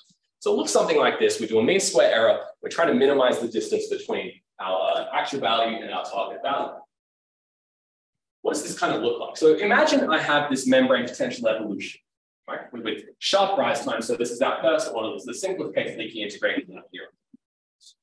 I generate a spike at this. I've ignored reset here, so don't worry about that. I generate a spike at some arbitrary time. Now, what happens if I decrease my weight? I perturb my weight by a little bit. The spike time stays the same, right? So it's like saying, yeah, partial spike time, partial what? So F is firing time, the partial F on partial weight. At this point, it appears to be 0. I change my weight, it doesn't affect the firing time. Let's decrease it some more. My spike disappears, right? So it's gone from having a spike time stayed the same, and then suddenly it disappeared. Got some discontinuities there. Now, on the other hand, what if I increase my weight? I increase it so much that I generate the spike and then suddenly I get another spike. So it's not like that spike time gradually moved back out of nowhere. It just appeared. This is the most common neuron model, and it's not really compatible with this particular definition of spike time losses. How do we get around it? Don't want to call this a surrogate gradient, but bear with me for a second. As I increase my weight, two things are going to happen. Either my spike time doesn't change, or I get an earlier spike time because one of the previous terms is amplified and it fires then, my neuron fires earlier. So with that being said, it's kind of like saying weight goes up, firing time goes, it either stays the same or goes down. Conversely, if I decrease my weight, one of two things could happen. Either this doesn't change, the firing time doesn't change, or one of three things could happen. Or I get a spike, this goes down, but something else down the line ends up being the first spike in time. So that neuron was probably already firing, and then that becomes some later spike becomes the first spike. So firing time goes up. Alternatively, you end up killing all of your spikes. Let's abandon that notion for the moment. How would you address that? Lower your threshold or introduce some ghost spike. Just treat your function as though you had a spike at your final time step. But effectively, we see this inverse, it's either zero relationships. So you would have a zero correspondence between firing time and your weight, or you have an inversely proportional correspondence. So what I've done in SNN torch is basically introduce this loss function, mean square error temporal loss, and I've applied, I don't want to call it a surrogate gradient because we're not overcoming specifically membrane spike non-differentiability. We're overcoming loss spike time differentiability, and that becomes compatible with all your high torch-based auto-dip techniques. How do we actually implement that? Let's go back to our loss NN dot. Okay, so with SNN torch, there's a module import from SNN torch dot functional import from SNN torch import function SF, and then we can define our loss to be SF dot MSD underscore temporal loss, and the two arguments I would pass is, let's say, my on target. So on target is the spike time that I desire for my correct class. If I have 25 steps, maybe I want that to be pretty early in my simulation, 2, for example. And my off target, maybe I want that to happen a little bit later, let's say 20, right? Question. In that case, you have to set the on target to at least the number of layers. Otherwise, you depends on your leaky integrated fine neuron. If your leaky integrated fine neuron introduces a one step or how many ever step delay, then yes, your on target needs to be at least the number of layers. Or, I mean, you can still get it to work, it just won't converge to where you want it to be or overcompensate potentially. In here, I kind of ignored that one step delay. Good question. And then, yeah, everything else is the same, you'll get the same error as I did before. So, yeah, spiking back through time. Some problems that are introduced. I got 5 minutes. You're good. Yeah, I'm good. All right, running problem, spatial credit assignment. So how does a loss assign blame to a weight to the spatially far? It's kind of like saying every single chunk of data, every single bit of data that's coming in, every single X value, the pathway that traverses, I have to remember model needs to remember it when doing backprop. It's quite unlikely that our brains memorize all of these pathways. So this doesn't really make sense. Spatial credit assignment. Temporal credit assignment. So all states throughout history must be stored. So we're storing all the values, all the gradient values at every single node back in time. Our brains aren't really time machines, so it's unlikely that we do that. We're more like continual learning real-time machines, right? Update locking. Wait for fix during the forward pass, only updated during the backward pass. Again, we're real-time learning machines.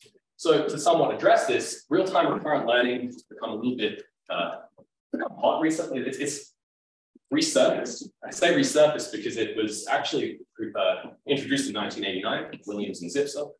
So backprop through time, the entire graph needs to be stored during training. So your memory complexity scales linearly with the number of neurons and linearly with the number of time steps. Forward mode learning somewhat addresses this. It gets rid of the T component from that computational complexity analysis. So there's a bit of intuition of what this looks like. Let's say we do a single forward pass. We haven't simulated this yet. We do a single forward pass. We backpropagate to the immediate influence of our weight W, just to assess how W influenced the current time loss, forgetting about the future for now. Then we snowball some of those gradients. How we do that? The math. We're snowballing some of these gradients forward in time. So what we actually need is partial current over partial W. That just turns out to be X. So in a way, all we're doing is pushing X forward in time. Now, we have this prior. We have set our beta, our decay rate, to be fixed. I mean, even if it wasn't fixed, it still works. And remember, with backprop through time, we were kind of going backwards, scaling everything by beta. So all you do when you push that gradient term forward in time, you scale it by beta. Right? That already exists on your forward path, so just reuse it. Basically, real-time recurrent learning. We get a little bit more. You just keep doing that. So it's the same computational graph, just following a different sequence of operations. You come out with effectively the same result. There's some caveats to that, but it's the same. You're still going backprop through time without going backwards through time. However, RTRL, real-time recurrent learning, was buried and somewhat forgotten because it comes at a cubically scaling memory complexity with the number of neurons. So we no longer have to simulate time, but yeah, smaller networks as a result, depending on what use cases you're addressing. So a few variants have emerged in recent times. eProf by Guillaume in 2020. So how is RTRL modified? So it adds feedback connections in the forward pass. It removes those feedback connections during error propagation. So it's kind of like you have a bunch of output spikes, broadcast them into a high dimensional reservoir. The weights of that reservoir are not learnable. And then you just do real-time recurrent learning and surrogate gradients. So what are the pros? What are the pros you get from reservoir computing? What are your cons? Now you're applying unbiased gradients. So your gradient signals are not perfectly accurate, they're unbiased, to recurrent weights. And so is that going to actually lead to better performance? Maybe not in terms of loss optimization. The analysis is also constrained to a single layer in the original eProf paper. Alternatives, deep continuous online learning from Emre's group, Sharp Kaiser. How is RTRL modified? It adds a greedy local loss at every layer that originated from Joshua Bengio's group in 06. So every single layer now has a greedy local loss applied to kind of address a bit of spatial credit assignment. Errors, therefore, only need to be backpropagated to one single layer. And surrogate gradients and RTRL. What are the pros? Yeah, spatial credit assignments. What are the cons? A lot of problems can't actually be cast into a form with definable local losses. Another con, greedy local learning prioritizes immediate gains without actually considering an overall objective. So in a sense, there is less representational capacity from those types of networks, and you can often lead to suboptimal solutions. It's probably why a lot of these RTRL derivatives haven't taken over backprop through time, right? Yeah, plus one thing you always find is that above 6 or 10 layers, they just break out. You can't usually do really deep networks with those. With RTRL, without the approximation, sorry. What was the question? It was a bit of a comment on it. You would scale this up to 6 or 10 layers, it usually breaks down. Now, with RTRL, RTRL without these approximations is typically fine. The moment you introduce these local objectives, approximations, then yeah, it just doesn't end up being competitive. So a lot of these end up being benchmarked on relatively simple data sets. another one. In the interest of time, I will not go through it. But the point is that there's a trend to approximate RCRL by applying local losses or signals, approximating feedback into borrow connection, and sorry, gradients. So, as Christian said, scaling these approaches without blowing up complexity and maintaining good performance is hard. Thank you for verifying me. Now, link between SVP and backdrop in like 30 seconds. So, SVP, modeled exponentially, right? If a difference in spike time, then there's an exponential relationship between how much you update your weight. Now, I stress that every backpropagation pathway through time further reduces your gradient signal by data.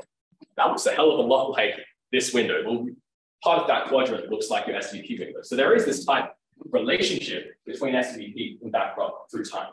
I think that's kind of neat. It kind of suggests to us that we can take a bunch of backprop through time apart, replace it with something that is local in time, a la SVP, and potentially do something that's, gradient modulated SVP, combine it with backprop techniques and eliminate some of the complexity that's in backprop. Low precision training, we want to go chill, don't we? Yeah, we want to chill. Post the slides. Yeah, I'll post the slide. It's interesting though. It is interesting stuff. So, all right, if anyone's interested in actually getting hands-on with code, introducing quantization away training is like 2 lines, right? So if you want to learn a bit more, just come at me. We can go sit down and code some stuff together. I can step you through some of these lower level details if you're not so familiar with it. Bunch of quantization, very nice, happy times. Perspectives, how can we do better? There's no reason why we are using ones, right? Thresholding is thresholding, but I mentioned yesterday, computation is cheap. It's the memory accesses that are expensive. So Intel, for example, introduced graded spikes in what we can do. You could introduce a bunch of learnable parameters that weight your spikes, or you could just use a relative. Threshold shifted relative based on how much specification you need. Makes a hell of a lot more sense to me. Maybe that's what we need to do. It's not that biologically unmotivated either. Did a derivative computation into your relative. Now, there's a lot of questions that come with that, but yeah, dynamics are critical for other reasons. Backprop is useful but expensive. Can error signals be compressed? Perhaps through biologically motivated STVP techniques, or by compressing a bunch of gradients together and having weights just kind of extract all they need by some various mathematical transforms. So with that being said, a bunch of rigorous tutorials. This is very qualitative, a bunch of tutorials that are more quantitative that I've posted on the SNN Torch page, QR code for the cheat sheet. Also go to the Slack if you'd rather that. If you want to find this, just go to SNN Torch tutorials and you'll be able to learn my ramblings about deep learning and spiking neural nets. Thank you to my beautiful group. They're all amazing. Comments left, I have to delete that photo of you. And that's me. Let's have lunch or something, or I don't know. All right, cool. Okay, so what I'm going to talk about is this quadratic unconstrained binary optimization to SNN mapping. It's a tutorial in the sense that I'm going to argue this mapping for a very specific type of neuronal network. I'm going to talk about what this growth pattern is, but you will see that the physics of this matches also very well with any other type of spiking neural network, like DPD grade 5 and other types of applications. Okay, so how is it related to the QuiNS topic? So yesterday we talked about like the quantum-inspired architecture, has a potential to solve these NP-hard problems, and we looked at some of the examples in yesterday's talk. So the idea here is that, and this is something which is relatively well known, is that you can take any NP-hard problem and you can reduce it to this quadratic unconstrained binary optimization framework. This process is what's called reduction. I'm not going to go into nitty-gritty details. This procedure is generally polynomial in complexity. And what this QUBO problem is shown over there. You have this Q matrix, and B is the vector. These vectors are all binary. They can only take 2 values, -1 and +1. And what you want to do is you want to minimize this quadratic function. Okay. So essentially, what it means is that you're trying to find, from a physics point of view, you're trying to find the ground state of this energy function. Right? So Q in this case acts as an energy function. So stop me anytime if you have questions. It's pretty informal. I may not have answered to all the questions because this is where we delve into quantum physics and statistical mechanics. And what we want to understand, at least during this in this work group, is how can we map QUBO to a spiking neural network architecture? Because the first part, the reduction, is you can think of it as a compilation. And then once you can compile it to this framework, then what we want to understand, how can you efficiently map it to a spiking network architecture? So with that, any question on this slide? So this is the motivation on why we are looking at QUBO. Maybe just a comment that this formula, I think, will show up a lot, like this V transpose QB. I think this sort of expression will be in, I think, many of the talks and lectures. Yes. Right. So this type of this quadratic formulation shows up in Hopfield networks. Any neural network that you talk about will have this some kind of a formulation like this. Of course, it's not going to be binary. It will be over real values. And so the argument here we are asking is, can spikes, which are ones and zeros, if you think of it from that point of view, can be thought about like, it's doing some kind of a binarization. Like, how can we use it for binarization? I know you're going to talk much about the first step, but maybe just give us an example on intuition how that works. I mean, let's say I've got a traveling salesman problem as the NPR problem. Yes. How does that translate to a QUBO problem? I don't have slides here, but yeah, we can talk about it offline. I can show, or I can send you a bunch of papers. In a way, that's the harder or the less intuitive thing. Going from QUBO to SNN is probably simpler to think about it. Well, yes. So this tutorial is mainly for the second part. We can always have another tutorial for the first part as well, the reduction problem. Yeah. So yeah, there are generalizations of this approach. So depending on what problem you are looking at, there are different reduction techniques. So for MaxSat satisfaction, constraint satisfaction problem, there's a very specific procedure that you follow. It may not lead to an optimal mapping to QUBO, but at least it will give you a QUBO map. Yes. Hi, Shantanu. It's not bijective, right? Not all QUBO need to be NP-hard problems, and not all NP-hard problems have to be QUBO. Meaning you can always find it trivial in the solution. Like if I choose Q to be all zeros, and I'm pretty sure you can find a pathological case. But yeah, in general, for a general Q, if you are constraining these variables to be only taken two values, then yeah, it's okay. So with that, let me talk about the second part of this. Sorry, yeah. One more comment to connect with what Gert said. Yes. So because of that near equivalence, QUBO to SNN becomes all the difficulties coming there. Well, it's not in reducing the NP-hard or so not the reduction part, but what are the mechanics involved in optimizing this QUBO problem using SNN? I think that's where it's not completely clear. But mapping this, because as I think Johannes was saying, this quadratic formulation shows up in many neural network architectures, like Hopfield networks. Like this is the first argument in a Hopfield network. So this is common. This is nothing new. Even in support vector machines, this shows up as optimization. Yes. Should QUBO approximation for the NP-hard, or is it like a direct map? There is a direct map. There is a direct map. So, any other questions? Okay, so I think I was told that I should start with brief refresher and optimization. So I will start with the single variable optimization. We can always generalize it to matrix and vector. So I will start with this simple formulation. It's a single variable problem. Q is, in this case, equivalent to the matrix. P is a bias. You can think about this. The idea here is that, if you want to optimize this, if you are a learning person, think about gradient descent. If you're a controls and a dynamics person, then you think about Lyapunov. In continuous time, essentially what you're doing, you're just taking a temporal derivative of this variable, and you are descending down this optimization curve according to this policy.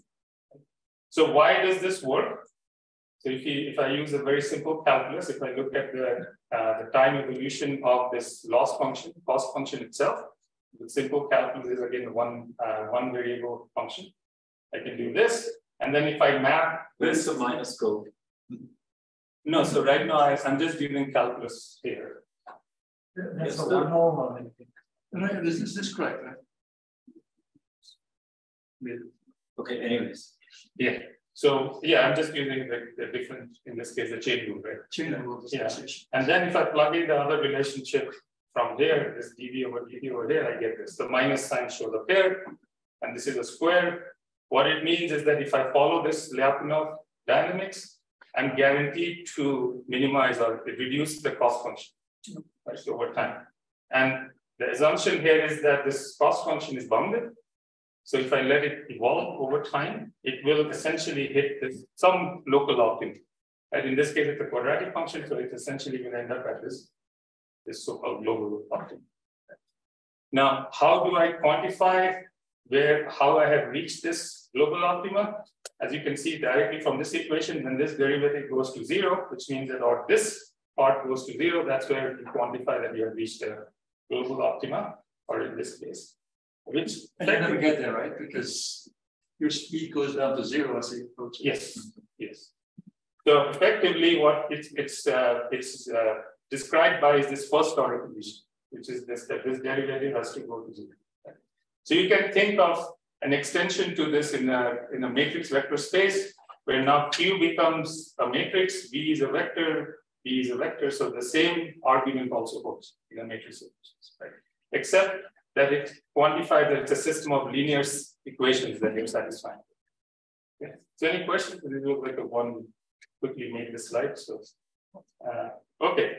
So now the question is, okay, so where the title had growth transform. So where does growth transform come in? It's actually growth transform are helpful.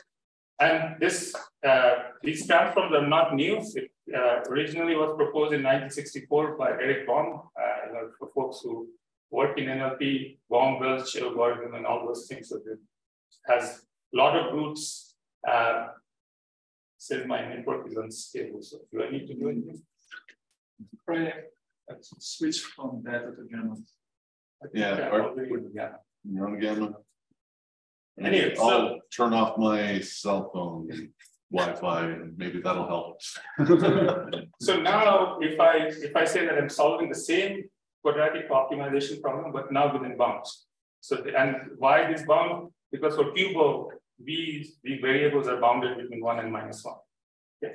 So the argument here is that yes, if the solution lies between these two values, then the final first order condition doesn't change. But if it ends up at one of these box constraints, then that should be the fixed solution. That should be the optimal solution that we are looking at.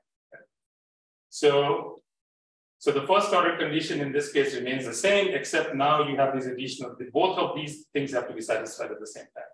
So later on, when I talk about the spiking neural networks, we will see that these bound conditions actually will lead to the spikes. When we think about spikes will become constraint violations. Okay. So very stupid question. Why is it called unconstrained binary optimization? But actually, you're not deriving a constraint. Yeah, so it's a box constraint. So generally, box constraints are very simple constraints. So people don't even consider that as constraint. Okay, so where does growth transform comes in? It's so the previous slide we had this Lyapunov dynamics. Actually, if you modify the Lyapunov dynamics, so this gradient was still there, but in a slightly different way. Okay, so this is like a bilinear transform, and all these are just doing is that it's just adding a different type of gradient descent. Okay, so as a grain of salt. Just if you assume that this dynamic exists, okay, what it's guaranteed to do is that it will always converge to the first order condition, or it will satisfy these two. Both of these are fixed points of this dynamical system. Okay, so you can prove that that's true. Okay.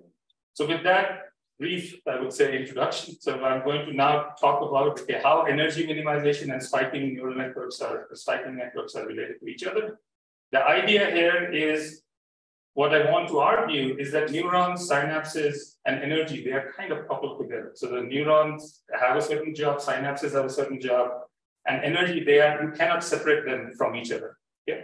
And the dynamics through which they evolve is mainly through energy minimization. And that's where the physical optimization and one of the spirits of this work group is going to fit in.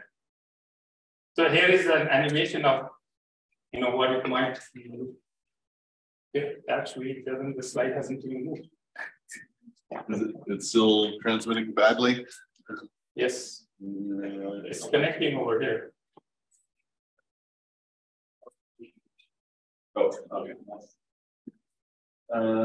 Does anyone have a Mac adapter? What's that?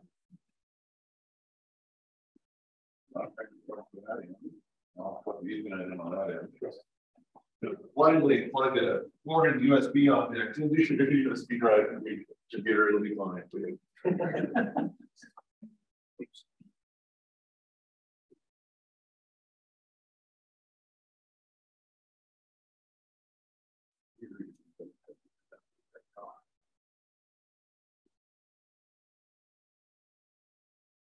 Yeah. Is that better? Yeah, much better. Thank you. Okay, so the idea here, I shouldn't. Yeah. So the audio is being captured from here. Okay. So yeah. Yeah. So what I'm trying to argue here is that neurons and synaptic dynamics, they are part of a giant optimization problem that comes from minimizing physical energy. That's kind of the argument that I want to make here. And so the network dynamics over there might, so it might evolve. Something like this. So initially, the spiking activity could be large, and then as the network evolves or learns, the network learns to minimize its spiking activity. So you can think of that as an equivalent optimization problem. It's minimizing its energy, operating energy. So that's kind of what I want to discuss and present. Maybe that's the formulation that we can use to connect to these QUBO problems. Okay. So the first part is, let's take a single neural model and see how it's tied to energy minimization.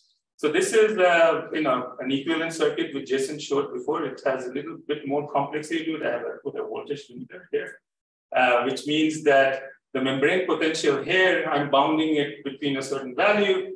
0 is one bound and minus VC is the other bound. Okay. The leakage conductance here I'm calling as Q.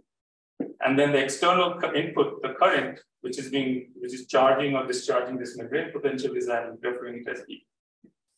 So if I directly start with the power dissipated by this neuron, I just use so the first part is the power that is dissipated through the resistor. There's a factor 1/2. Don't worry about that at this point, but you can think of this as V squared over R.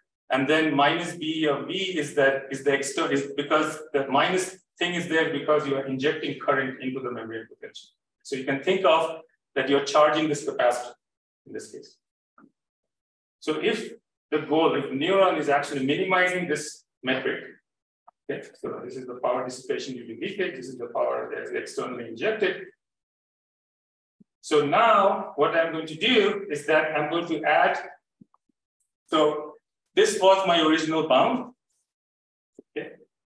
But I will try to frame it as a problem which is unconstrained. I will try to make sure I will expand this to include minus VC and plus VC. Why? Because I want to use growth transforms later on, because that was well defined between those negative to -1 and +1 values. So, right. So how do I do that? I can introduce this additional constraint.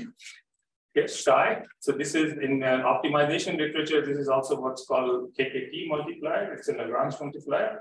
So I add this term over here. So I'm now minimizing this combined cost function. Okay. And what it means is that in addition to this cost function, it also has to satisfy this criterion. So this is also called KKT condition. Okay. So it's a constrained optimization problem. So why is this interesting? because if you look at the definition of this KKT condition, right, what does it tell you? It tells you that, okay, first of all, this variable psi, in this case, has to be greater than 0.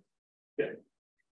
But it also has to satisfy this, which means that if V is only when V is 0, psi can be positive.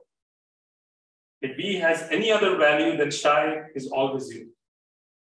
Right? So that's what this condition is telling you. So psi, this variable, is kind of signifies a spike. The only difference is that it's a real number. It's not 1 and 0. So it represents a spike at the threshold, which is V equals to 0. So the first thing here in this formulation, it treats spikes as a constraint violation. At every time this voltage membrane potential exceeds 0, there will be a spike, which we understand, but in the context of an optimization problem. But this is a single variable optimization. So we can think of this like the neuron, as it's minimizing this power, okay, it's generating these spikes. Okay. So that's the first aspect of this. Okay. So just because I'm not going to repeat this equivalent circuit, I'm going to denote this by this simple form of blob, where your internal, the conductance Q would be this represented by this arrow. And then the internal variable is going to be V. So any questions till now?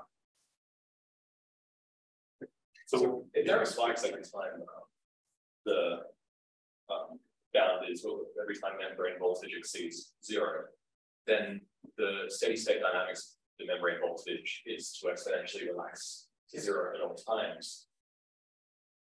Does that mean there's going to be a lot of violations, or does that matter? Yeah, so this is just a very simple, so I'm going to introduce another aspect to this. Yeah, you're absolutely right.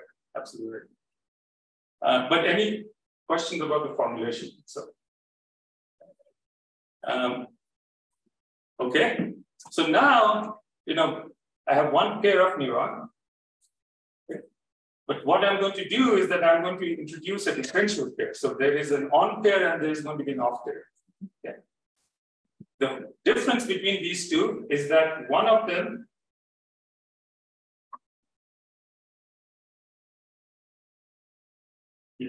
So one of them, the stimulus is B, the other one, the stimulus is exactly the differential of the other.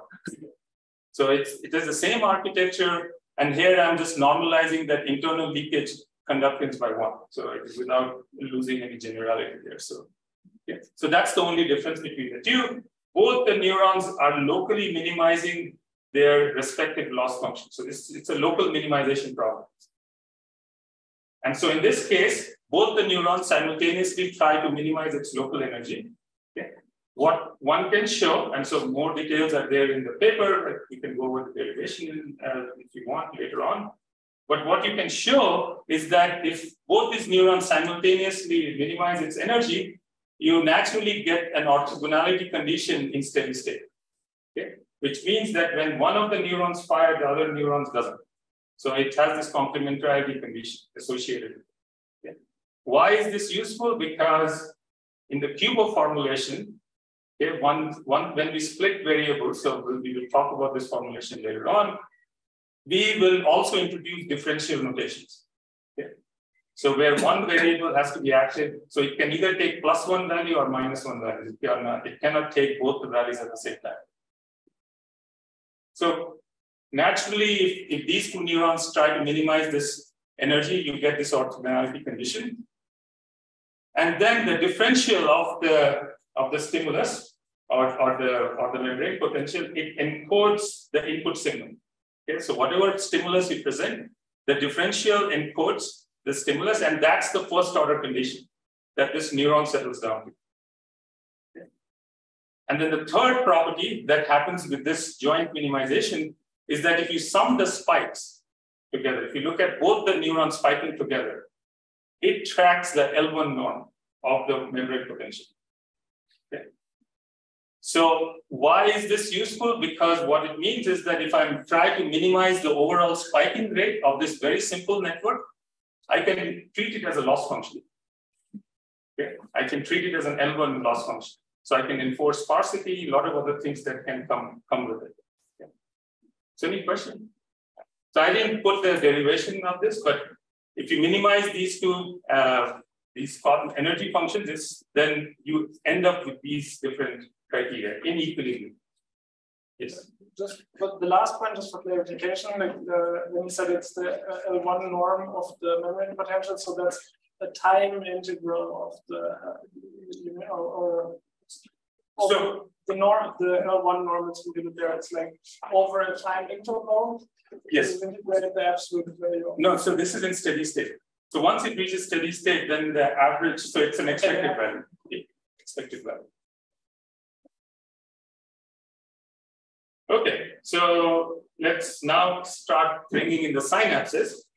Okay, so now instead of the external input being just a single current, we can think of that the external input also comes from other synapses. Here in this formulation, it's slightly different because now instead of spikes being gated by the synapses, here it's a membrane potential directly being modulated by the synapses. That's the key difference here. Yeah, but the good thing here is that the coupling matrix here, the synaptic matrix doesn't need to be symmetric. So that's one of the key differentiator from the Hopfield network and other energy-based models, because there you enforce Q to be symmetric. But then you started from this formulation with the 1/2 X Q X. Yes. That implies a symmetric matrix. If you treat it as an energy optimization, but remember there are also formulations where Q doesn't need to be symmetric. So, well, I mean, so even if you choose a non-symmetric Q, effectively you can almost symmetrize it, and your energy function will be the same. If you treat it as energy, but you cannot do that all the time. So if Q is asymmetric, then it can have complex eigenvalues, which means that when you try to optimize it, you might get limit cycles, you might get oscillation. So it's not like a Lyapunov conversion. I was still minimizing that 1/2 X Q X. Yes, yes. So but then you can pick a non-symmetric, right? But then if you symmetrize it, if you take 1/2 Q plus 1/2 transpose Q, that one will minimize the same. But you cannot symmetrize every problem. See, other way is true, but you cannot symmetrize every problem. So I guess like you can use the non-symmetric version. You can, yes. So this is a general case. So you can. There is nothing that's stopping you from using a symmetric Q. Yeah. But note that the way in which the network is formulated is that every neuron is minimizing its local energy. Not like there's not a network energy it's minimizing. What will happen in this formulation is that the synapses, when you adapt the synapses is going to minimize the network energy.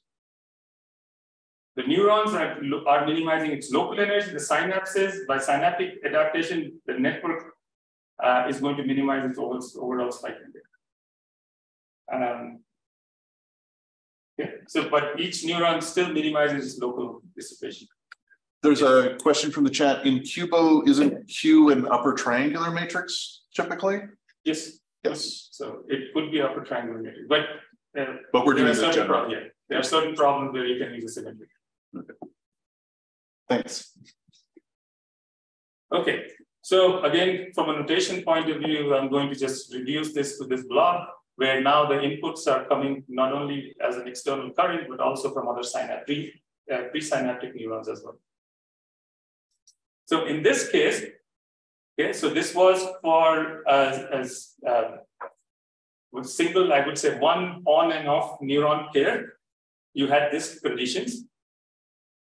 But if you translate this into a vector formulation, where now you have a bunch of coupled neurons, on and off coupled neurons, what happens is that you have the same formulation, but now everything becomes vector. Your stimulus encoding becomes a linear satisfaction problem. So this first order condition. And then the last one becomes an L1 norm minimization.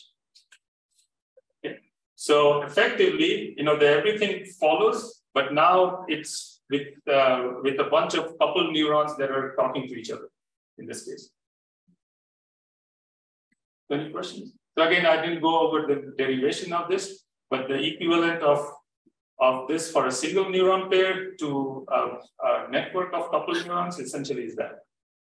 So why is this important is now once you have this spiking rate as like an L1 norm,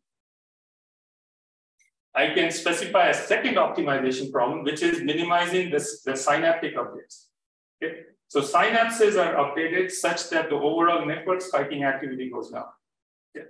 And to some degree, the formulation is a little bit contrary to many of the, I would say, the spiking neural network formulation, where you want to maximize the spiking rate for a given stimulus. Here, it's exactly different. Here, for a given stimulus, you want to minimize the overall spiking activity. Okay? And which makes sense from an energetic point of view, which means that if you get good at a given task, you dissipate less energy. Okay? So, yes.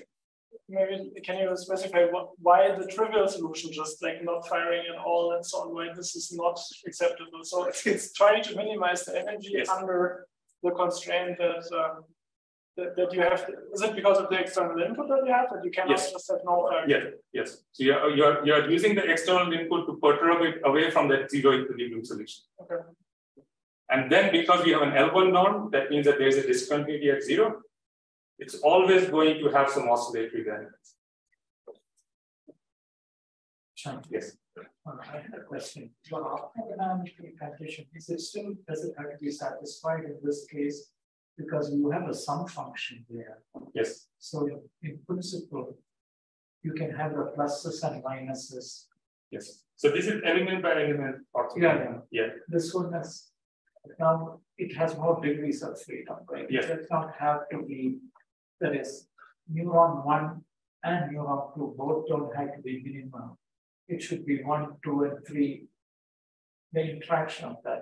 So here in this formulation, every neuron is comprising of pair. So there's an on neuron and there's an off neuron. Right. So these are coupled oscillators you can think of. Okay. So what's happening is that when the on neuron is firing, the off neuron is off, or vice versa. Because your total energy is minimal. Yeah, and then when you couple these I would say local neurons, this bunch of or differential neurons with other neurons, then the way in which the oscillations are going to evolve is to the lowest energies. Okay, so that is where it's the QID. Yes. Connecting. Yes. Matrix. That's what I mean. Yes. So, so here, if we adapt the synapses in a way that it minimizes the overall spiking activity, and because we already have some kind of a formulation, the total spiking activity is the norm of the membrane potential, we don't have a differentiability issue here, right? Because the norm of the spiking rate is the norm of the membrane potential. So now I can directly write the update rule using gradient descent. Okay, I can differentiate that with this, and effectively it becomes the STTP formulation, but slightly different. On this side, you have the spikes, but on the other side, you have the membrane potential. Remind me, what was the Q in the neuron? What are you updating? So Q is the synaptic synaptic connections. Was the conductance, right? Yeah, not the cell, but cross conductance. Yes. Okay. So it's these things. So it's a synaptic strength that I'm updating. Yeah. So updates are all local. There is no explicit backpropagation here. So this has a lot of similarities with equilibrium propagation that Joshua had proposed like in 2016 and 17. So every neuron is trying to maintain an equilibrium, and any perturbation that shows up propagates through the network. Yeah. Yes. I'm a little, so I thought we were using Q to define our problem. Yes. But now we're changing Q. Yeah, so I absolutely agree. So here I've taken a detour here a little bit. Okay. So I've kind of went away from the QUBO problem. So the QUBO was kind of settled at this point. Right. Over here, where I was not adapting Q. So this was solving the QUBO problem because that is the linear constraint. This is solving the QUBO problem. But now, if you want to go one step further and want to argue that is there a better matrix that that minimizes this, then yes, you can do this additional stuff. Yeah, I should have taken this thing out, but so you can extend the same framework for learning as well. So yeah. So the synaptic weight, and then the good thing about this type of an update is that if the spikes are not there by construction, the synaptic weights retain their value. So there's no decay, intrinsic decay associated with it. So if these two guys, one of these two guys are zero, then the update, it retains its original state. So it's also a local attractor state. Okay, so just to highlight like what essentially this spiking neural network, the growth transform-based spiking neural network tells you is that it kind of combines the dynamics at multiple time scales. So at a very, I would say at the micro millisecond time scale over here, each neuron is trying to minimize its local energy. Okay, so that happens at pretty fast time scale. So this is very similar to excitation inhibition type of a network where you want the neurons, the network to respond to very fast stimuli. The second dynamic shows up when it tries to reach equilibrium such that it satisfies this condition, this first order condition. And this equilibrium typically, because it depends on the network dynamics, it depends on how the synaptic junctions are connected to the neurons. So these dynamics takes about seconds to an hour. And then you have the long scale dynamics, which is the synaptic adaptation, that's in hours to months. So that's if you're trying to minimize the overall spiking activity of the network. Okay. But all of these three dynamics work within the framework of energy minimization. So they're trying to make sure that the network can spike, that it's trying to minimize the total spiking activity of the network. Okay. Yeah, so kind of tell me there are three different. The difference between level 2 and level 3 is level 2 is non-local, but doesn't have the whole domain. Yes. By level 3 is the whole system. So level 3 is the whole system. So you can think of it like there are two optimizations that are going on in tandem. So here the optimization is with respect to the membrane potential. And here it is with respect to the synapses, but they are all coupled together. Right. And because the time scales are very different between these two, we can always think that the level 2 dynamics are always at an equilibrium place, that you are always satisfying this constraint, which may not be the case for small protein. For non-equilibrium case, this is not satisfied. So does it mean that the level 2 is still a transient on the way to level 3? No.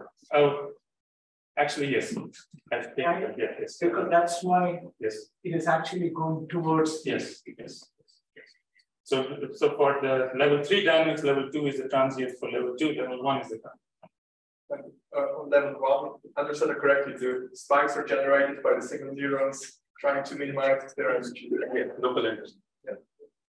And then the level 2 is based on that it's minimizing the network energy. And then level 3 is based on over longitudinal scale. This is where consolidation and pruning comes in. Like for large scale, long scale dynamics. Then I will go back to Terry's question. Then what is the problem that the network is trying to solve if on the long time scale down there, if it's changing the weight matrix Q again? So for QUBO, all we need is this. Yes. We don't need this. But if you're trying to learn like an optimal graph. Optimal for what? So for a specific learning task. So here the formulation can be made for learning problem. So, but yeah, for QUBO, this is not actually important. Come again, in terms of QUBO, what is the level 1 dynamics good for? Yeah, so what will happen at least here, because of the complementary condition, one of the neurons are going to fire. And if we set B to be 0, well, we have to change the formulation a little bit because depending on what type of constraint satisfaction problem we are solving, this could be B or it could be 0. Right? So what it's saying is that only one of them are active at the same time. Okay, and based on the given value of Q, it will try to make sure that this constraint is satisfied as closely as possible. Okay, the level 1 dynamics, that could be this kind of exclusion we had in the very beginning, like only one of them is active at a given time. Yes. So that's kind of, so this is, can you think of that as the level 1 dynamics, as the exploring the space in a sense, kind of? If you had noise, yes. Yeah, if you had noise. So what level 1 is there is a coupled oscillator. It's just saying that, okay, only one of them is active and it's going to oscillate. And level 2 is telling you how the coupled oscillator, when they're connected together, ends up with this, satisfying this constraint. Level 1 is kind of setting the background activity. So level 1 is single unit dynamics, level 2 is network dynamics, and level 3 is synaptic. Yes. Yes. Yes, I'm actually want to add up on that question, on that question point, and have a question. So level 1 is single unit dynamics, and then level 2 is network level. But I was wondering, like, what's the transition from single unit to network level? Like, what are the connectivities, or like, how are they interacting with each other on network level? Yeah, so they're interacting through this matrix Q. So the Q is the synaptic junction that are connecting these different oscillators. Yeah, so would it be more like a random recurrent network, or would it be more like a hierarchical? So this is all recurrent network. So they are all connected together. So for instance, level 1, a help field network, right? Those will just be threshold units. A Boltzmann machine, those will be stochastic units, right? Yes. Yes. And a spike in the network and identify. Absolutely. So this is, yeah. Okay, and again, I didn't quite get it what level 3 is doing. I mean, it's changing the problem you're trying to solve, right? It's not the same wavelengths anymore. Yes, it's not. So this is for QUBO, for at least the problem that we are tackling in the work group, this is not important. So that's adapted to their task, right? Yeah, learn the task. But you could use it for QUBO. So for example, if you add redundancy to Q, so like there is a certain part of the matrix that remains fixed, but certain elements, it goes to 0 asymptotically. Then you can let the network explore many different paths to get to the asymptotic Q that you want. Which could actually be adding constraints to the problem in a sense, right? Or it providing more paths. Yeah, have the hardware be simpler then. Yeah, or it providing more paths to the same solution. So yeah, there are formulations. So you think of it as kind of here solving the unconstrained optimization. Here you have the learning who could actually also try during the optimization to satisfy certain external constraints, like evolving the network. Yes. Yes. Okay. Just so you get it right, if I have the right intuition on, but the third level is really just it's trying to find a Q matrix where if you let it run, it would converge to this like so basically in the second level, you give the Q matrix, you let the network run, and it will find a solution that satisfies the constraint. And at the third level, you are, well, basically you're finding a network configuration that would also converge to a state that matches this B vector, but it can be a completely different matrix. It's like an opposite network. You're just saving, like you're setting it up such that it will converge to a solution for this row 2, but it can, anyway, it will learn some very simple quadratic energy function, whatever that is. Yeah, it could be, or if you play around with the form of Q, certain elements of Q can remain fixed based on the initials, and then there are other elements of Q can adapt to 0. So during the optimization problem, you're providing more paths to the solution. And so with 3, there's generalization, whereas with 2, it's whatever the system gives you. Yes.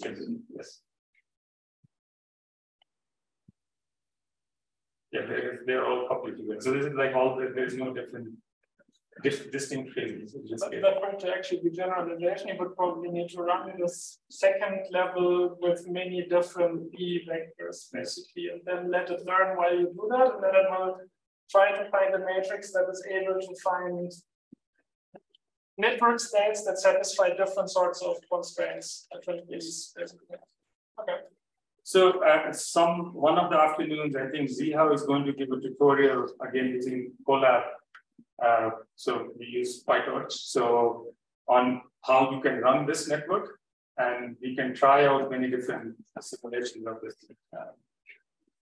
So yeah, but one of the things that I should point out, if you're using this for learning, inference is a difficult task for this, because the way in which we do inference with this network is that, so remember, the way in which we define a pattern, the network is trained to recognize a specific pattern, is when the network spikes the least. It has the lowest energy. So the way in which we do inference is that if you apply a stimulus and you see the spiking activity has gone up, it means that the network is, it's telling you that it hasn't seen that pattern. It's an anomaly, it's a novel pattern, things like that. So you have to use that as an inference mechanism. Yes. Can you also just wait for some time? Like you just, I mean, it will settle into that state, right? So you could just wait and then read out the state after some time. Yeah, you could. So you could. Yeah. So but you have to apply the feedback as a feedback to that state. So in the training formulation, all the inputs are driven. When you're talking about inference, so if you're trying to find that if one neuron is going to respond in a specific way, its input is not driven. So it has so-called floating, left floating in some sense. So yeah, the inference is a little bit of a pain here, but yeah. So there are some nice properties that one can show. Is that initially, like these are the, this is like what the network dynamics look like for a short time scale. Essentially, the network has, so we ran this for certain benchmark. This was for olfaction. We were training this for olfaction network. So and with a random initial connectivity, you can show that the trajectories, the network trajectories, which you generally quantify using principal component analysis, it can clearly distinguish between different orders. And that should not come as a surprise, because this is nothing but a random neural network. And the network dynamics is rich enough that it can, it can clearly identify between the orders. But once you adapt the Q, or the synapses, the network spiking activity goes down. So it's becoming more and more efficient in identifying the same pattern. So now if you look at the network trajectory, you can see that the PCA, the trajectories have shrunk, which means that it's consuming less energy. Okay, but its discrimination hasn't gone down. It's about the same discriminated power as the original network.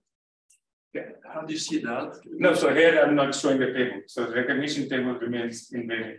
But the trajectory, the spiking activity, because they are kind of clustered together, but they are still projecting in different orthogonal directions. So one way to look at this maybe, so one way to look at this is the eigenvalues of the different spiking pattern. So if you look at before training, the eigenspectrum looked something like this, which means that there were some dominant patterns which were present. And then the eigenspectrum decayed pretty fast. But then after training, the eigenspectrum remained flat, which means that it's now exploring many orthogonal directions with an equal rate. So it's not picking one, which was the case before training. So it has learned to use the dimensions as more efficiently in this case. So it's spreading the, I would say, energy in many different directions. So Shantanu? Yeah. That means the condition number of the matrix is probably coming down, right? Yes. So it means that it's now becoming, the output is becoming more noise-like. So it's becoming more noisy, the spiking activity. Or maybe more spherical. Or more sparse. There are many different ways to do it. Yeah, I will just stop there. Okay, any questions?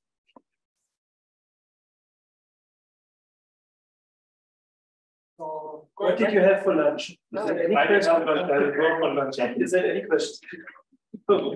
Yeah, maybe the loop, like in the beginning, you wanted to maybe we can recap a bit like how this process now closes the loop from going from the QUBO problem to the SNN. Yes. So now this is what we are trying to do. Yeah.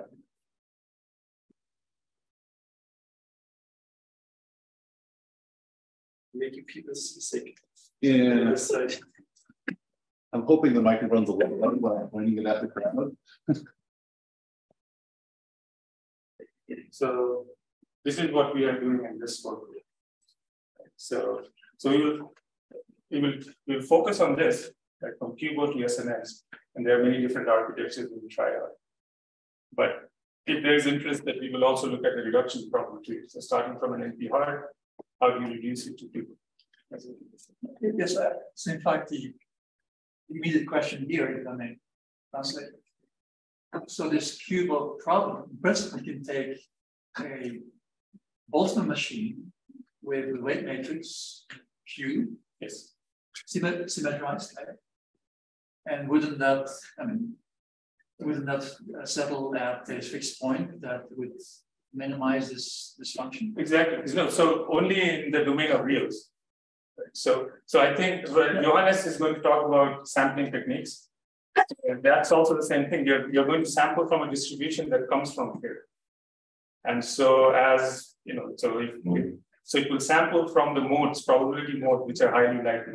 So it's a max problem or a min problem. But so yeah, there are several different techniques one can use. Good. What's your question? What's the advantage of going to SNNs with a Boltzmann machine, or if you can liberally think of a Boltzmann machine as one instance of a special spike neural network that just happens to stochastic neurons as opposed to integrated fire neurons. Yeah. And the challenge there always is how do you sample from? And so specifically, the spinnaker, you don't care whether it's integrated fire or stochastic. Yeah. Yeah, we could do the Boltzmann as well as the SNN. It's given. Yeah. And is it possible in spinnaker that we can couple two neurons like just like an on-off pair? Like we have two neurons that kind of are perfectly entangled. I would say why not? I mean, okay.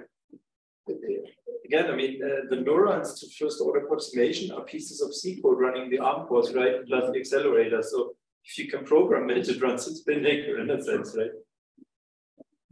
Yeah, so that's something that we can try out. The other way to do it is you just say it's no spiking because when so you could just do a complementary thing in the network. Like a complementary network that could find to yes, rather than worrying about the connection, because you have set up the connection in a certain way, yeah, to have all those conditions satisfied. To go to the spike network rather than programming that, you could just use a transformation complementary of. So just to make sure that I understood that when you say complementary, it means whatever is not spiking. Okay, so spike. We are still formulating like you have these two conditions simultaneously satisfied, spiking versus non-spiking. But at the same time, but the SNN does not really care about that exponential. You could actually do it in the formulas you show, and then map it into an SNN. Yes, absolutely. So that's one thing that we will try out in spinnaker. If we can create without changing the spinnaker's underlying connectivity. That this connectivity is strictly SI understanding. Well, you just need to have the right coupling. Right coupling, yes. And I think it's programmable, right? This sign you can program. Not just one-on-one, right? You also need to have the QIJ. Yes. So that's like. Yeah, so that also can be programmed. You can create this arbitrary graph on the spectrum.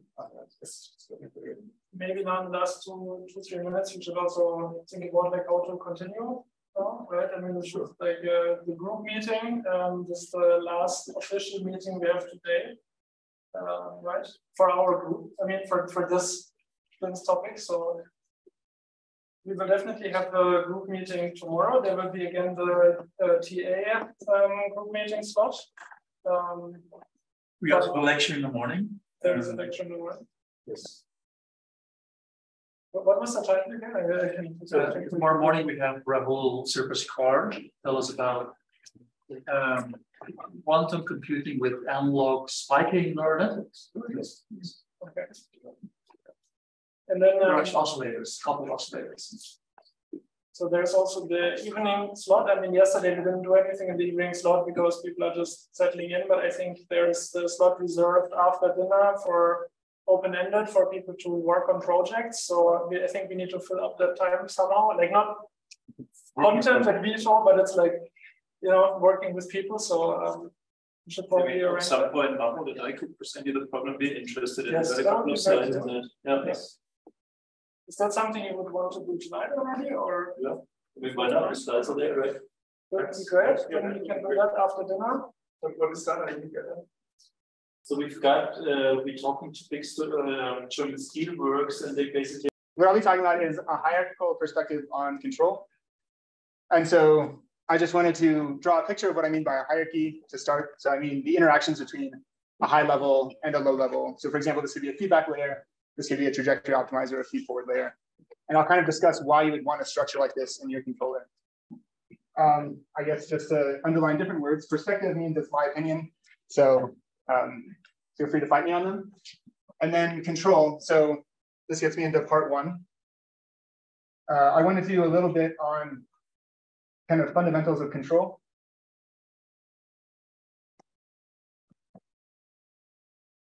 And then part two, I think we'll build up to hierarchies and what I mean by that.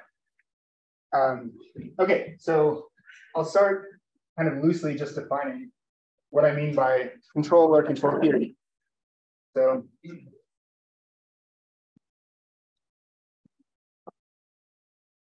my degree is in control theory. And kind of how I describe it is how to get systems to do things.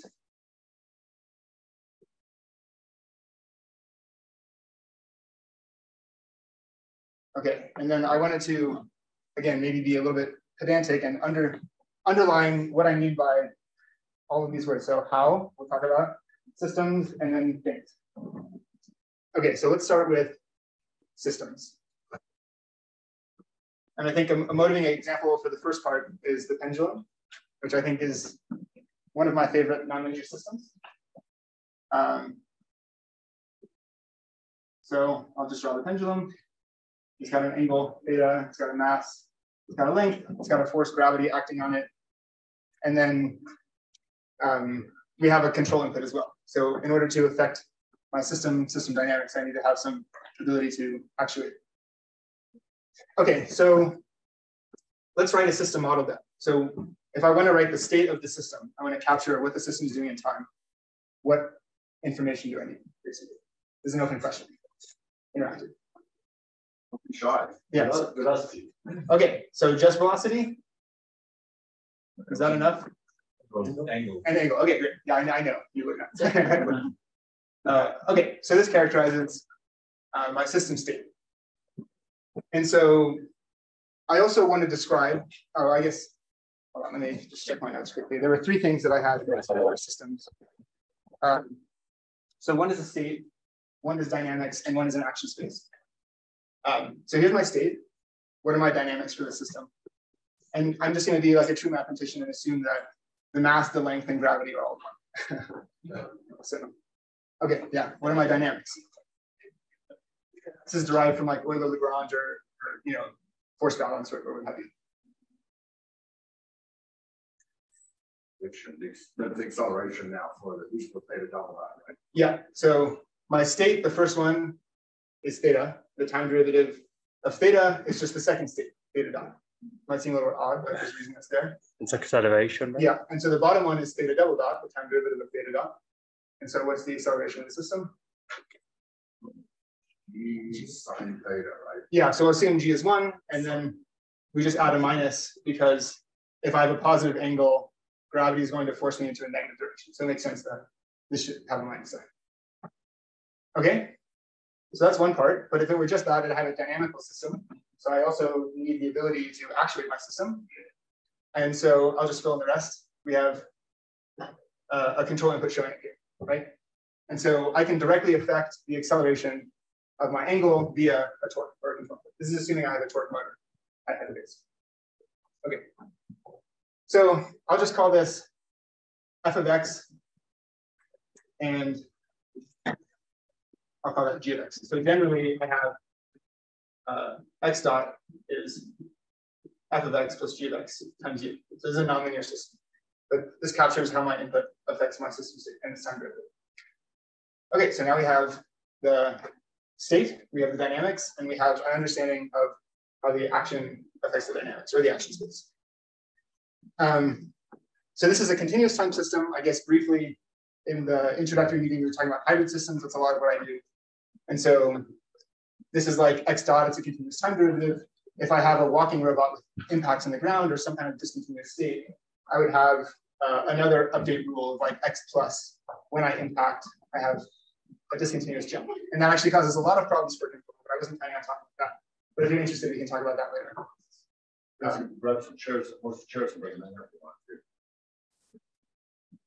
Okay, so that was systems, or at least an example of a system.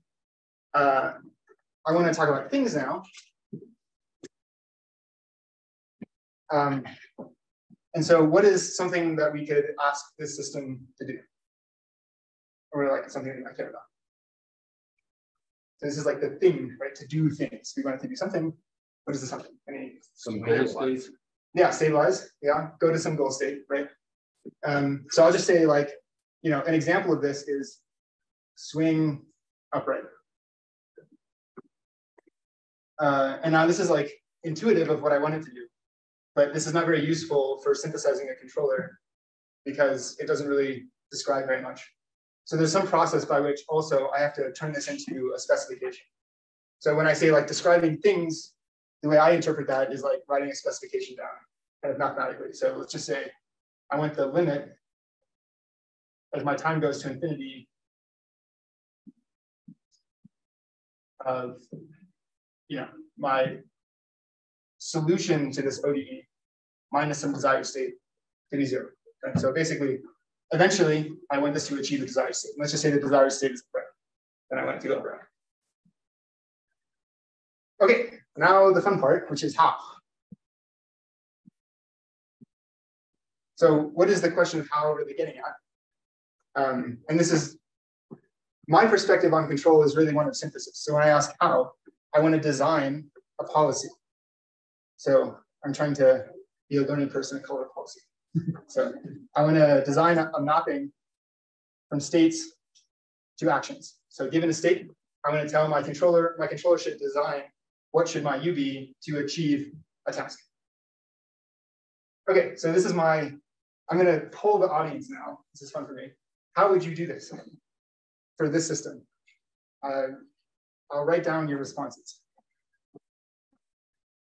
By a force proportional to the distance away from. Whoa, earlier you said train an RL policy. Network at it.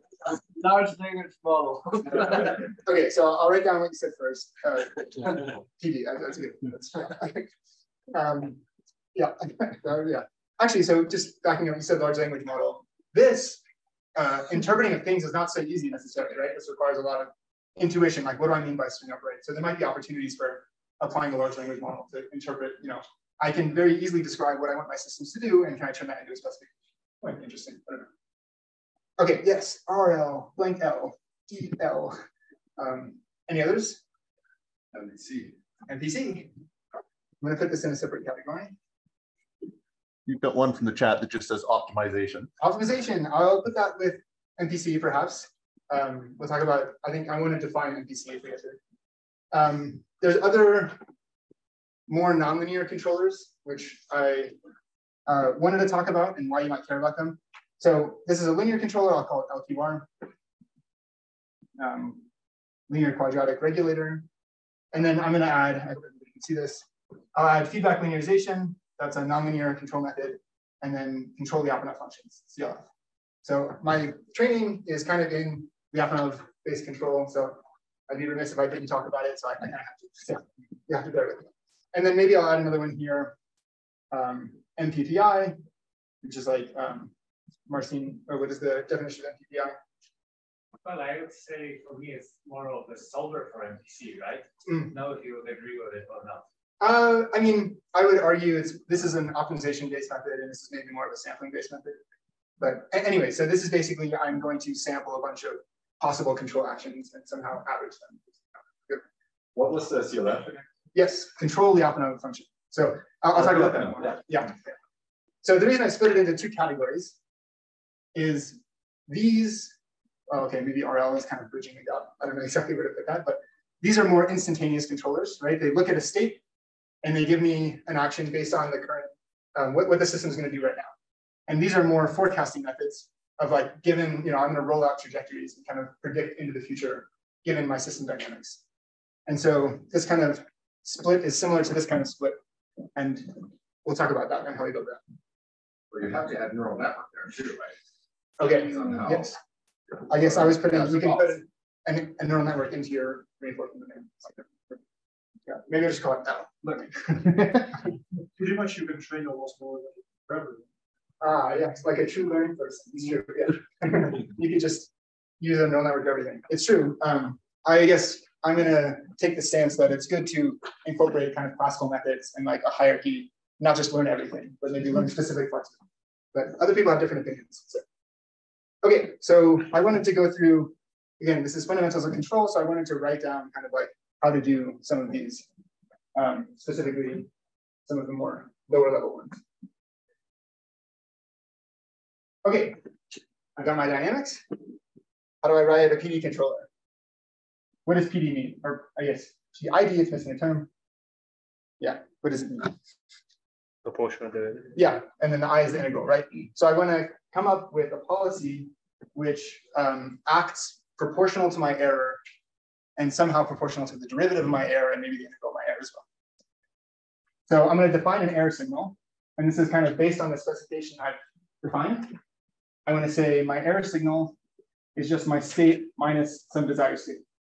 So I have to be a little bit careful here, sorry. I'm going to say it's my angle minus a desired angle. Okay. And then the time derivative of this error signal, let's just say this is a constant. It would just be theta down, right?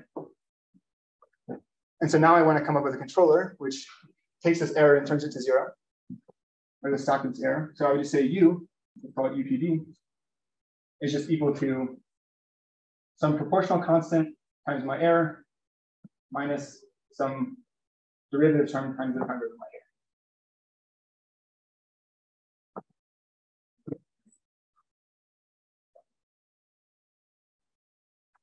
Okay, I remember that there's one other thing I wanted to say, so I guess I'll draw a picture. What are we doing, right, by designing this policy? Well, what is control really? I think of control as like designing vector fields. So I'll draw a picture of what I mean by that. Are people familiar with the idea of phase space? Okay, so basically it's just it's plots and axes. This is theta, and this is theta dot. So this is my position velocity space.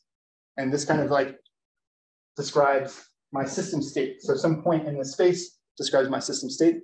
And what are my dynamics? Well, it's specifically saying if I'm at a point, what's my time derivative?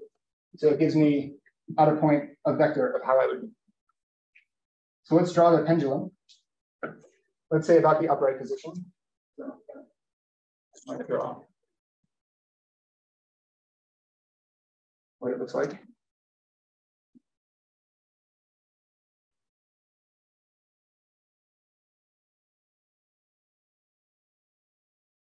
Now, this doesn't look too bespoke. So I'll describe it in a minute why it makes sense. Okay, so let's say we're trying to get to the upright position.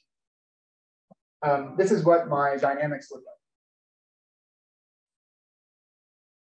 So now theta, that's 0. That's really like you're calling 0 upright. Yeah, or this could be pi or whatever, right? So if it's described with this, as my 0 state, then this would be pi as upright, yeah. And this would be 0 over here, right? And so this kind of makes sense. Like if I'm around 0, my pendulum is going to swing, and the trajectory in phase space would just be kind of a circle, right? And locally, I could approximate this sine theta to just be theta, and I would have a linear system. And in fact, I would just have circles in my phase space. And if I'm upright, then I'm unstable. And so one of my directions would be divergent. I hope that makes sense. But what we don't want is, like, I don't want to be unstable, right? I want to construct a controller to stabilize this. So what do I have the ability to do? Well, again, let's just take a point in my state space. X dot is describing my time derivative, right? So that's saying where I'm going to go. So it makes sense that if I'm at a positive angle and a positive velocity, I'm going to have an even more positive angle. So that's why it's facing that way. And what's my control action? Well, the control action shows up as an effect on the time derivative of theta dot. So I have the ability with my control action to shape this vector field. I can turn this vector somewhere into that cone. Okay, and generally I can affect kind of a little bit around what it's doing. So now I want to decide, how do I choose a U to make this look desirable? What do I mean by desirable? Well, I want it to be stable to an upright position. So in the end, let's just draw it this way. Like here's the equilibrium point. Here's the upright position. Yeah, I want something that from everywhere converges exponentially or whatever rate you want. So that's what we're trying to do, right? Control is kind of vector field design. That's how I do it. Okay, so basically what we're saying with this PD controller is if I have a positive error, like I'm this way, and I'm moving further away, then actually in the opposite direction from where you want it to be. So it kind of makes sense intuitively. It's confusing for me because that's hanging down, right? Sure, yeah. I guess if we put this as pi, yeah. Okay, I'll change the picture. Or I'll keep it here because this is how we define the dynamics. So there's a minus sign, but I'll say, this is theta desired. So would be to go down. Basically, right. And so if I have a positive error signal, then I would draw that. Basically, I'm opposing the sign. That's why there's a negative sign. So if I have a positive error, I would drive it back towards it. Okay, but it says theta 0, no, going straight down or straight up? It's still straight down, theta 0, as we've defined it. And then we say this is our error. And then I'll actuate proportional to my error.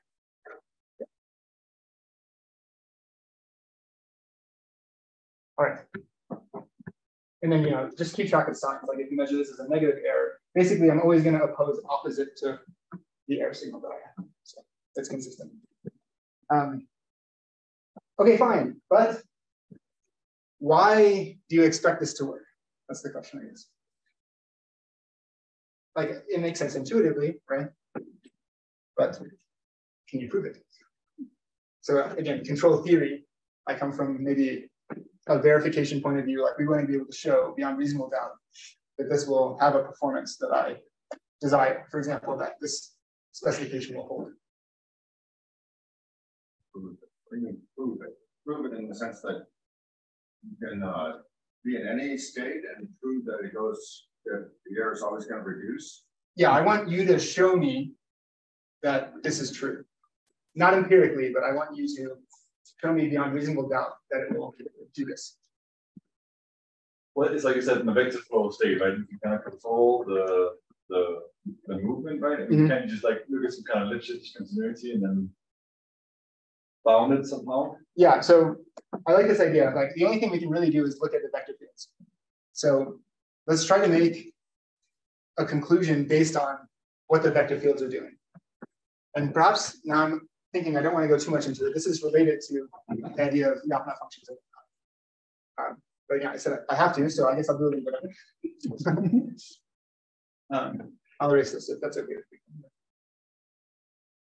So do I understand it correct that you're essentially saying the vector field has to always oppose, like your policy has to always oppose the arrows there? Or is it just the inverse of the vector field that you can Right, so that would be ideal if I could just cancel all my dynamics. Basically, what I would want is just, right, I could just take my U, cancel the dynamics, and then instead put in the dynamics that I want. But you can't always do that. For example, my U, which I've now erased, only shows up in one dimension. So I can't get rid of the dynamics component that's pushing me that way. Yes. Right. So instead I have to reason about, given the space that I can actuate, what can I make the vector field look like? So in this drawing, you can only squash it in the y direction. Yeah, I can only apply a control input up or down along this. This is completely up to it. Yes, if it would be under actually, then we come out to Right. So we'll get into under actuation. More than just that. This is fully actuated, so I can design a controller which will have this behavior. That's like an existence statement. But I still can't remove the integrator part of my dynamics, basically. But I can remove kind of the nonlinear part. So, okay.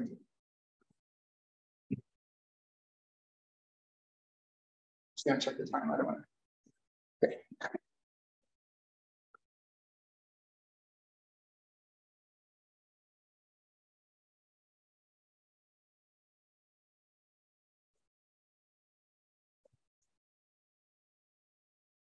Okay, maybe a question. How much do people care about showing that this actually would hold?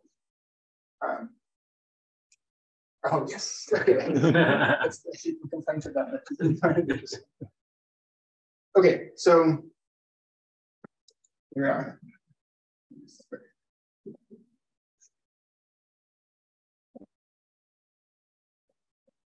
And I think I'm going to do this kind of at a higher level. Not going into too many of the details. So basically, if I can construct a function which maps my state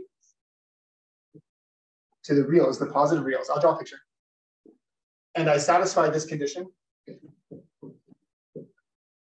then I can prove that I can stabilize to the goal point that I wanted to. So backing up at a high level, if I have this, let's say I have y dot equals minus gamma y. What is the solution? This is a linear system. What is the solution in time to this system? An exponential. Yeah. Okay, right. So the solution is y of t equals e to the minus gamma t times my initial condition. So this is an exponentially stable system. Okay. So if you'll believe me, I can replace this equality in my dynamics with an inequality and have a similar statement that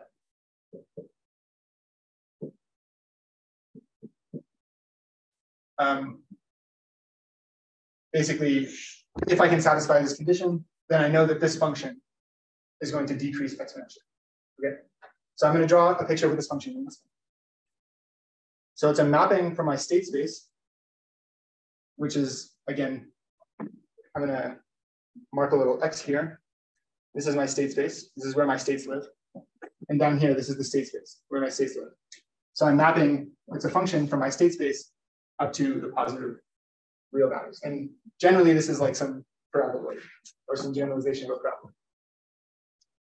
So I'm going to draw what a level set of this function would look like. So basically, if my v has a constant value, because it's of this shape, if I think about now, okay, here we go. Let's put this little marker back down. Okay. What would a level set of this function look like? Well, it's just some sort of ellipse in space, or some kind of bounded set, 0. And if I satisfy this condition, then I know that eventually this is going to exponentially decay. And so my solution is going to decay down to 0. And so therefore, level sets of my function will shrink. And because, I'll explain why, but because this captures some essence of my system dynamics, basically, if I can construct such a function, I have a guarantee that I'll stabilize to a desired point. And okay, I realize probably at a first glance this is confusing, so if you have questions about this, I'm happy to talk about this more after.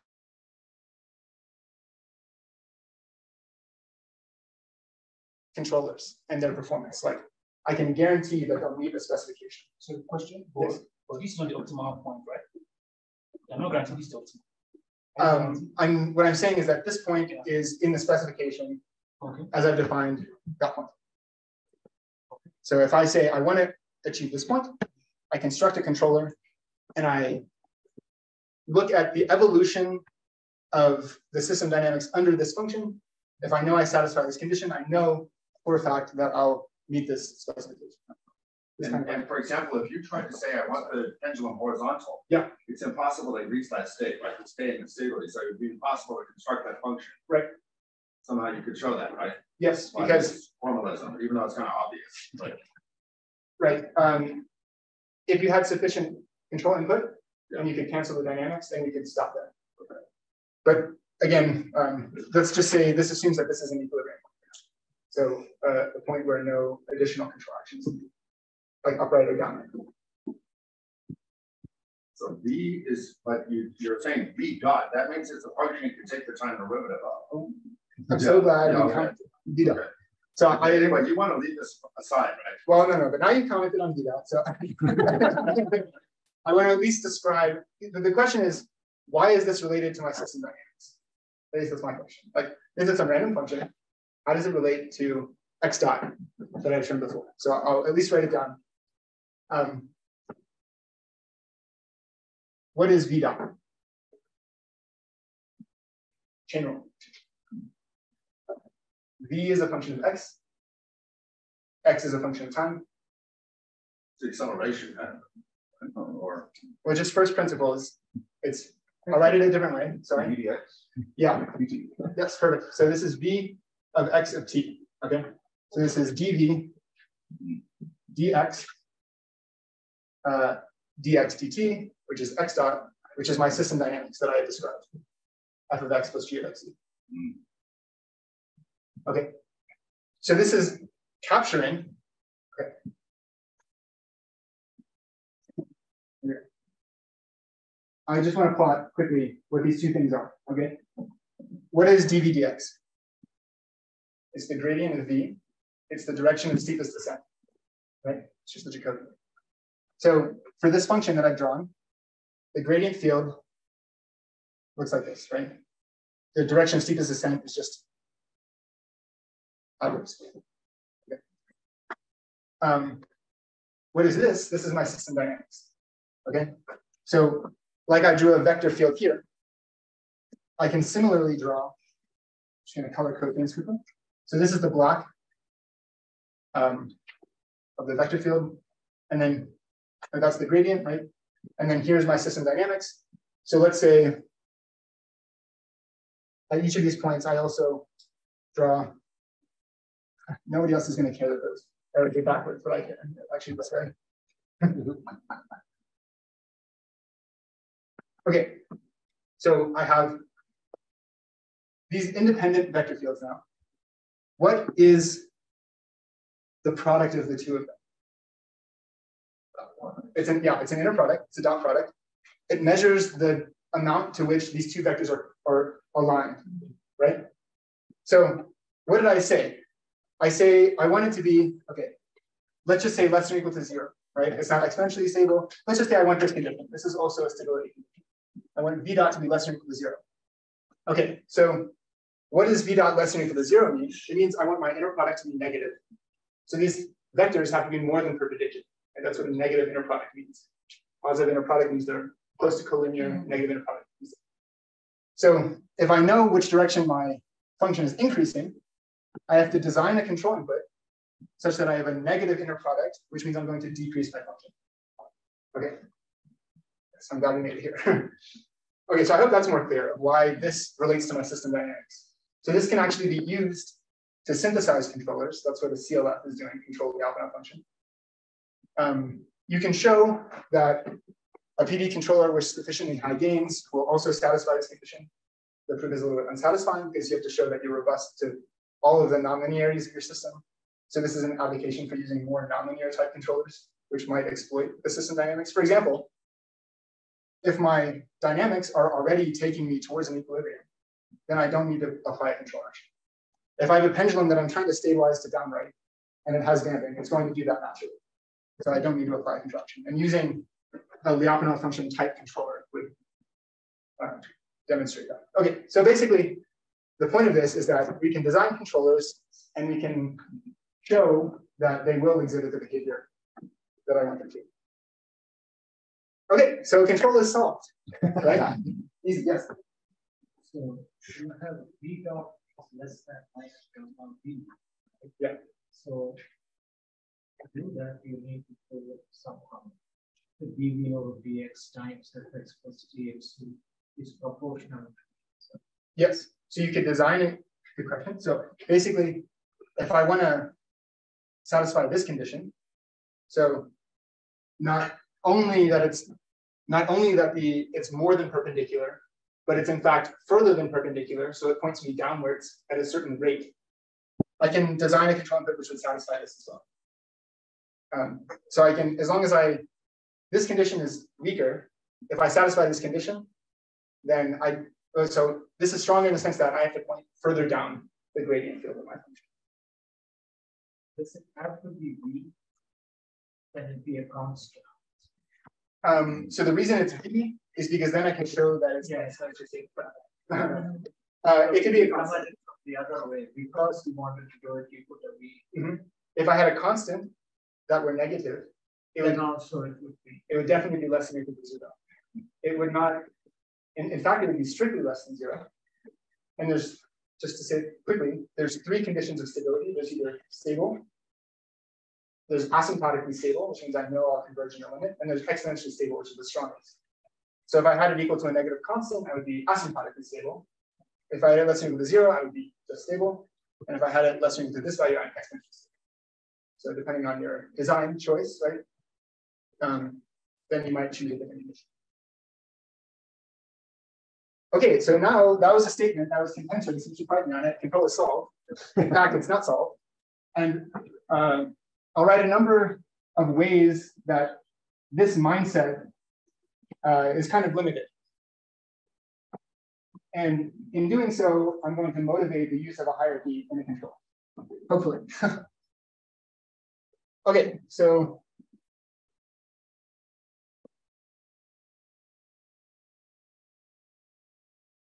does anybody have any ideas of limitations to, like, can I always choose an input such that I'm exponentially converging? You had a good point earlier. Can you repeat it? Underactuated. Perfect. You don't have enough control over the whole dimension. Yes, so if I have underactuation, what that means is I have fewer actuators than degrees of freedom. So I'll write a system down which has this as a limitation. And then I can't just choose a U to satisfy this condition because my U, like I drew the vector field before, the U does not affect all my states. It only affects one system state. And so that's a complexity we have to deal with.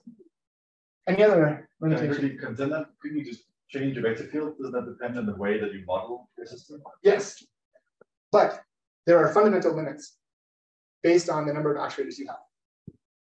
So if I've yeah, and you have to take up the entire environment into account. Okay, yeah, yes. thank you. Sorry. No, that's good. Yeah. Okay, another limitation. Constraints like the motor system not strong enough. Yeah, input constraints. Or constrained areas where you can move. State constraints. Perfect. So those are the 3. If anybody has any others, you can write them down. But these are the 3 I wanted to get at. Sorry? Oh yeah. Well, I'm not an estimation guy, so I'm just going to see my perfect estimation. Yeah, that's another area of research. But also, does it depend on the fact that these dynamics assume that there's no delay? Yeah, time delay. No delay at all? Yes, sure. So I'm saying x dot is a function of x, not, and there's no delay anywhere in the system. Yeah, so, okay, noise, time delay. I'm not writing these down because I'm not going to address them, but those are important ones too, yeah. What's the difference with actuation? I'm going to draw a picture, and then, yeah. So I'll draw a system that has the 3 of these, and I think is the best nonlinear system. It's the carpool. I just think it's really interesting because yeah, I'll describe it. But here we are. There's my angle. And then I've also got now a state of where the cart is. At least that's confusing. I'll just repeat a little bit. Okay, so I'm assuming that I have the ability to apply a force here. So my control input, U, is just affecting the cart position. So if I had another actuator to control the pendulum angle, then it would be fully actuated and it would not be underactuated. But because I only have one control input, but now I have 2 degrees of freedom, and because of what we saw before, I have 4 states, right? So angle, angular velocity, position, and velocity of the cart, so that's 4. I have 1 control input. I cannot, using these notions that we talked about, I cannot design a controller to stabilize that necessarily. What I mean by input constraints, maybe it'll make sense if I say this. I want my input to be bounded. Like I have a maximum amount of torque that's been applied. So that's different than where my input is showing. And then let's say I have state constraints, like I have kind of a wall here that I don't want to hit, or like the end of my track or whatnot. Okay, it might look familiar.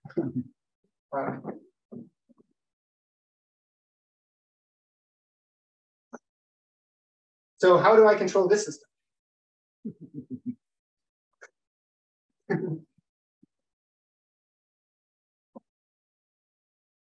We all know that we can design a PD controller for this, right? If you just write the PD controller and you get it to work usually. Yeah, so I have a nonlinear system. I could linearize about the upright position, design a PD controller, but a PD controller would not take input constraints into account. It would not take state constraints into account.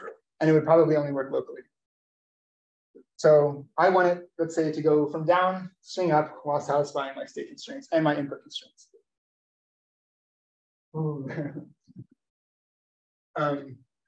Okay, so one possibility is this idea of MPC. I'm wondering how much detail to go into about this. Do people go into too much because we're going to go into it again anyhow. Okay. But then I'll just state quickly. Well, just to explain the term why it's model predictive control. Yeah. And maybe where it came from originally, from chemical plants. Right? Yes. Yeah. Okay. Sure. So just like we underlined and defined things, I'll do it again.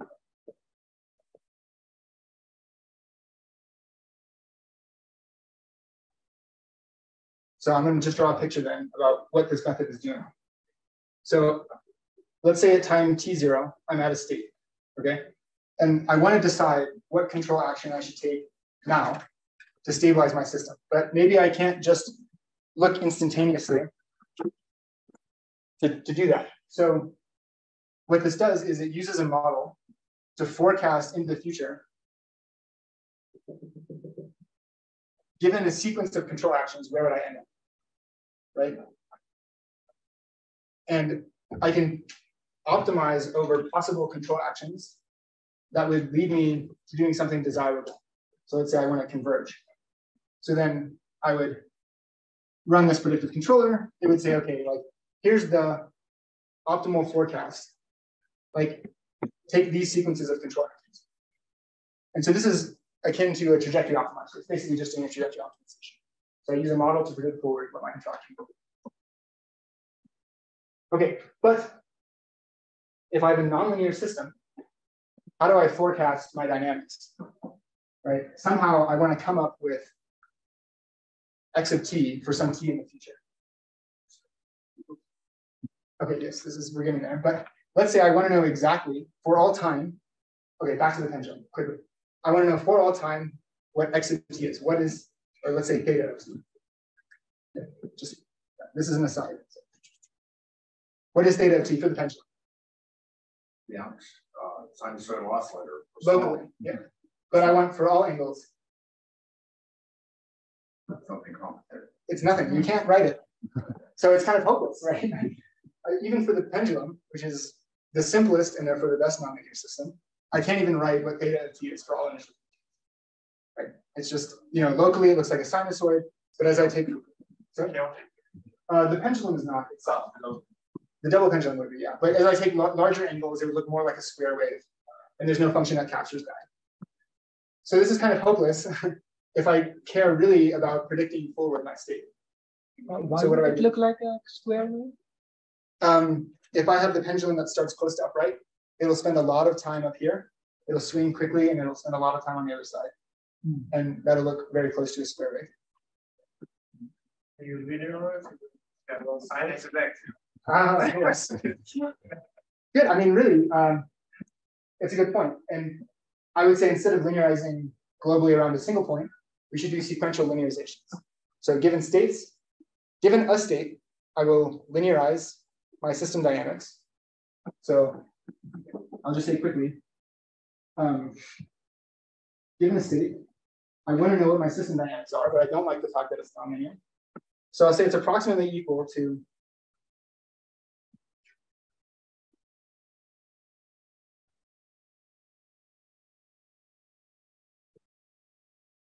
No, it's approximately linear. Everything's approximately linear. I've been a little bit blasé with this. U bar is like a reference trajectory. But if I take a point, linearize that dynamics, propagate that into the future a little bit, linearize about that, propagate the dynamics, it's probably not too bad. What you do when you're Euler stepping your equations, exactly what you're doing. Yep. When you're Euler stepping. Yep. But a true hardware system does not Euler step.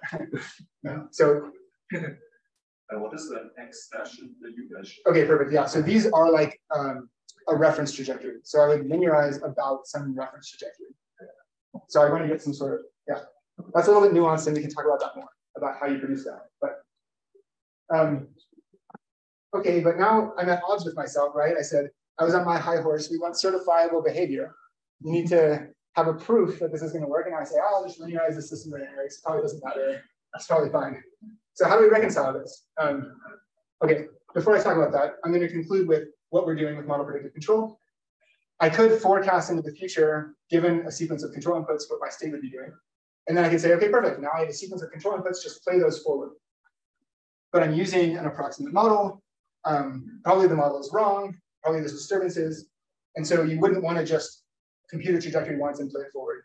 You would probably execute the first part of this, end up somewhere a little bit different than you expected, replan a new trajectory into the future. I might use a different color, but you get it, yeah. And then play that forward and then do that. It's called a receding horizon approach. So I would predict into the future. Basically, I'm saying, what control input should I take now and in the future to get me to a desirable state? Apply the first one and then replan.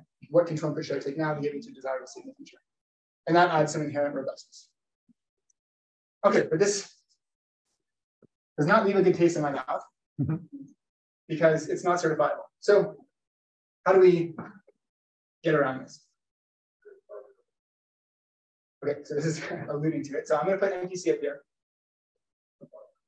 And I'll put control the alpha function. That's what we talked about. The alpha function stuff down here. Okay. So the alpha functions or control the alpha functions for these complicated systems are not necessarily good at doing the entire control task, right? It's not good at achieving the specification of stay upright while meeting your state constraints and meeting your input constraints. But what it's really good at is locally, I can converge to a trajectory. So given a trajectory to track, I can prove that I'll stay relatively close to that trajectory. I can't do the whole reasoning, but if I give you a sequence of states to follow, it's really good at that. So let's assume that this takes in some desired trajectory in time to track, okay, and it produces a control.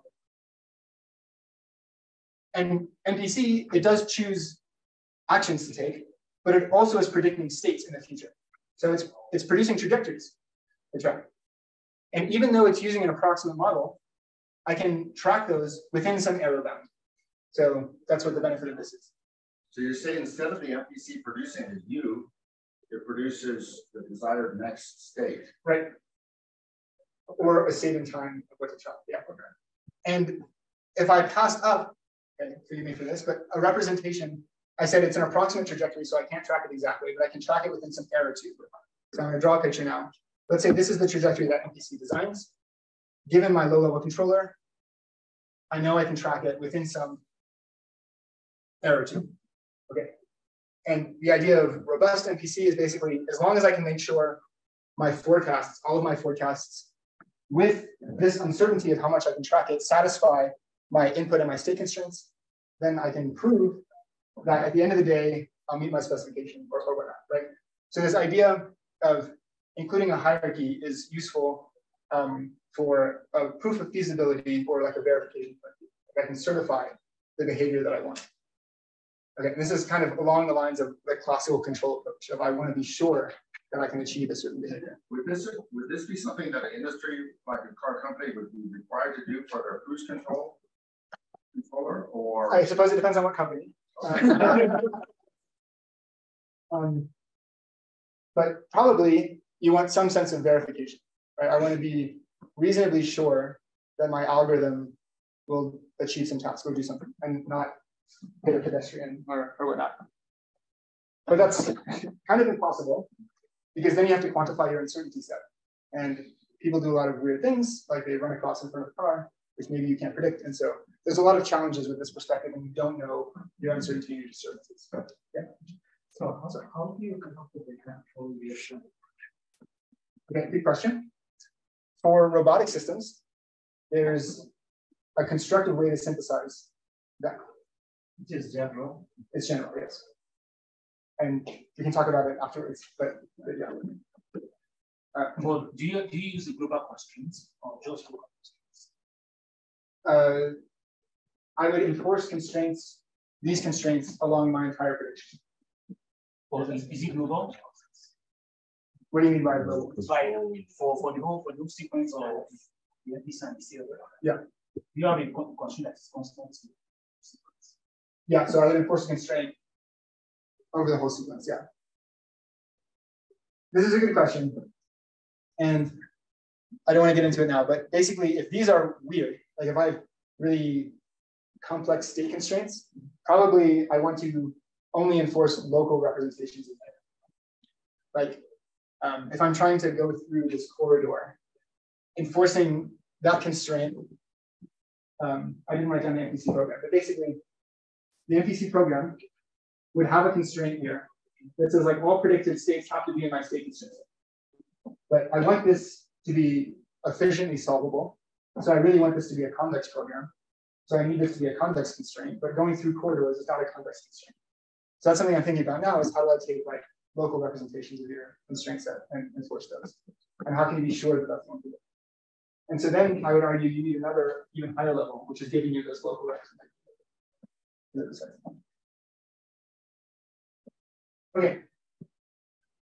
So I have a proposal. You only have about 10 minutes in this block today. Okay. And then I suggest that if people are interested, continue the next time. Yes. After we go through the projects and things like that. Great. I have some videos and some demonstrations. Yeah. You have the cable. Can we get the cable? Oh yeah. The HDMI cable, which we really should go buy another one, I think. Yeah. We're starting. So yes, are there any questions about this so far? Yeah, please. So I have one question. I remember many proofs that NPC can be stable if cost is a Lyapunov function, but terminal cost is also Lyapunov function and something else. Is it like implicitly including your CLF or is it something else? So the CLF would be like a Lyapunov function on the states that I can actuate. So for example, just this X state. And the NPC would probably be a Lyapunov function with respect to the specification that I have. So they can be different. Yeah. Thank you, Sherry. Yeah, that's a good. I'm sorry, can you give again an intuitive understanding of the CLS and the CLF together? Yeah, sure. So there was a request for a close-up of the equation. Oh, right. Okay, so what we said is that I'm a system. I'm not a state. I'm the carpet, right? And I want to decide what control action I should take right now. But only using local information, like using my local dynamics, is not enough to conclude what I should do right now. Because my controller, I have all of these limitations that I want to enforce, and I don't really know how that affects me. So the argument is that, well, I need to kind of propagate my system dynamics into the future to figure out where I'll end up. And given an understanding of how my sequence of inputs will affect my future state, I can choose a correct action right now. But that propagation was approximate. So I want a way to make sure that I will actually track it or meet my specification. And so once you give a trajectory down locally, the Lyapunov function can track it very well. They just can't reason about the whole problem. Okay, so everybody loves robot videos. So I wanted to demonstrate a few of these techniques, specifically of hierarchical control working on robotic systems.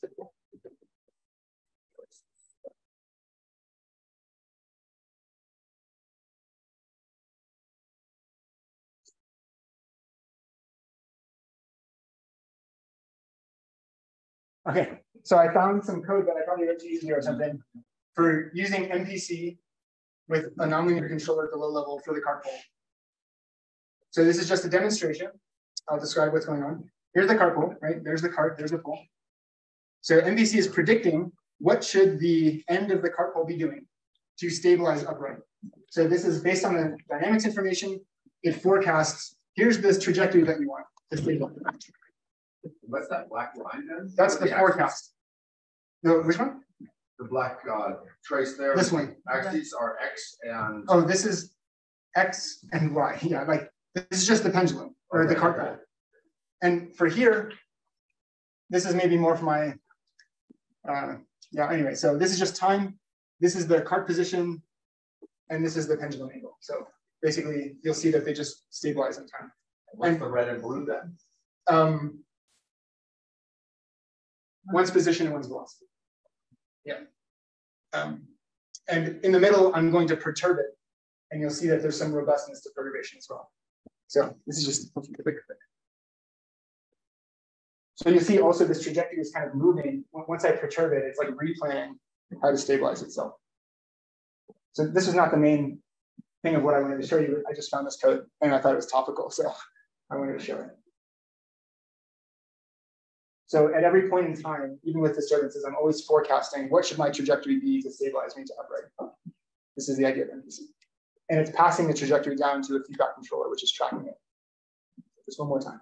Let's see.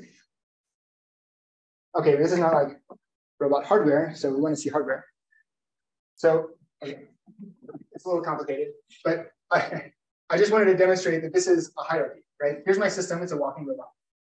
And really in practice, the user is specifying a command, I'm passing that down to an MPC layer, and my MPC layer is tracking. The details aren't so important, but basically we use the hierarchy for this system, and these are using classical methods. And here's the behavior. So we push it, and this is in the lab that I work in. This is called Amber, that's the robot. And so we try to do walking with it. And the title, we basically investigated a few things with MPC. There's a lot of design parameters, which is a bit unfortunate, but we investigated kind of the sensitivity of the resulting behavior to those design parameters. I'll just put another video playing. And it really is balancing itself, right? I mean, it's held by something, right? Oh yeah, so I should say it's a planar biped, so it can't fall out of the plane. Right. But it can fall freely forward and backwards. It could fall down. I mean, it would fall down. As soon as you turn off the motors, it would fall down this way, right? Yeah, easily. It would just, yeah. Okay. Okay. Another point that I wanted to make is that this idea of building hierarchies is generalizable. So here's the same hierarchy design. I've got a high-level command, I've got a mid-level NPC, I've got a low-level tracker, and I've got a different system, right? So same structure, different system. And there's always gains to be tuned, but it's a similar idea. I can apply it to different systems. So this idea of designing hierarchies is generalizable. Not only is it certifiable, but it's generalizable. And it provides kind of a systematic way to do controller design. So here's the hopping robot. It's a 3D hopping robot, and it has flywheels for orientation control. And I'm perturbing it, and it's stabilizing it in system state. And this behavior would be extremely challenging to encode just at the low level, if not impossible. Like it would be impossible to certify that. So this motivates like, this forecasting, this predictive controller. You can see that as I perturbed it, it's preparing itself for impact, right? It's angling so that it can hop and stabilize its full system state. And then there was some work we did to phrase this in a geometrically consistent way because it's like got these orientations and stuff. And so everybody loves to watch it flip. So I'll just, yeah. Yellow small dots on the ground? Yeah. So I'll go back then. So, oh, and there's hardware too, I should say that. Yeah, it's a real thing. No flipping on hardware. Oh, everybody says that. Right. At least it stabilizes the hopping. So this red dot is where like the goal, this is the specification. It's either trajectory tracking or stabilized to this point. And these yellow dots are the forecasts of where the system will be in the future, just projected down. Okay, now the last one. Okay. If you want to do learning, I get it. So how do I view the incorporation of learning into these hierarchies? It's not necessarily to learn the policy, black box, end to end, but it's to replace components of this with learned controllers, right? what's the issue? Well, I'm using a model, right? Model's probably wrong, or there's probably time delays or noise or whatnot. So there's a lot of robustness I can incorporate with learn controllers. But I would say don't learn the whole thing, but learn, a forecaster, learn a feedback layer, exploit the structure that we know. Yeah. Yeah, I have it feels like it's a really great approach. Like it's selling it like with the MPC and CLF, but so what's the limit? Where can we solve every system with that? Where if you model, you would think, if I model my robot good enough, I feed that to this approach, I can solve anything. If Boston Dynamics can make your biped robot work everywhere. What's the limit? What's the catch? Model, right? That's a big one. You could do system ID and get a good model, and then it's probably better. But if you don't have a good model, how can I exploit data to reason about my model? Both of those components are model-based, right? The CLF, like I said, the V dot has the model. So in order to get the guarantee, I need the model. And the MPC is using a model to predict forward. So those are both model-based. That's one area. Another one is it's hard to encode your environment. Like if I want to do a state constraint, let's say I want to walk upstairs, I have to know where the stairs are. So I have to use a perception module to estimate the stairs.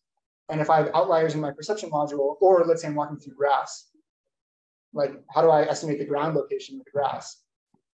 It'd probably be all over the place, right? And so there's a lot of areas. I really recommend looking at Marco Hutter's group at ETH. They've done a comparison between predictive controllers and learning-based controllers for the quadruped, and they have very compelling demonstrations. And they have a really good talk on that. So we have to finish now as a matter of social conscience to the other topic areas. So thank you, Noel. Now, before you go, do people want to continue with this on the next session? Yes. Yes. Okay, then let's just continue because I know you had a lot more to show, right? Oh, not really, but I can invent stuff to show. It's fine. This is a neural network on hardware. That's the last slide. So. Yeah.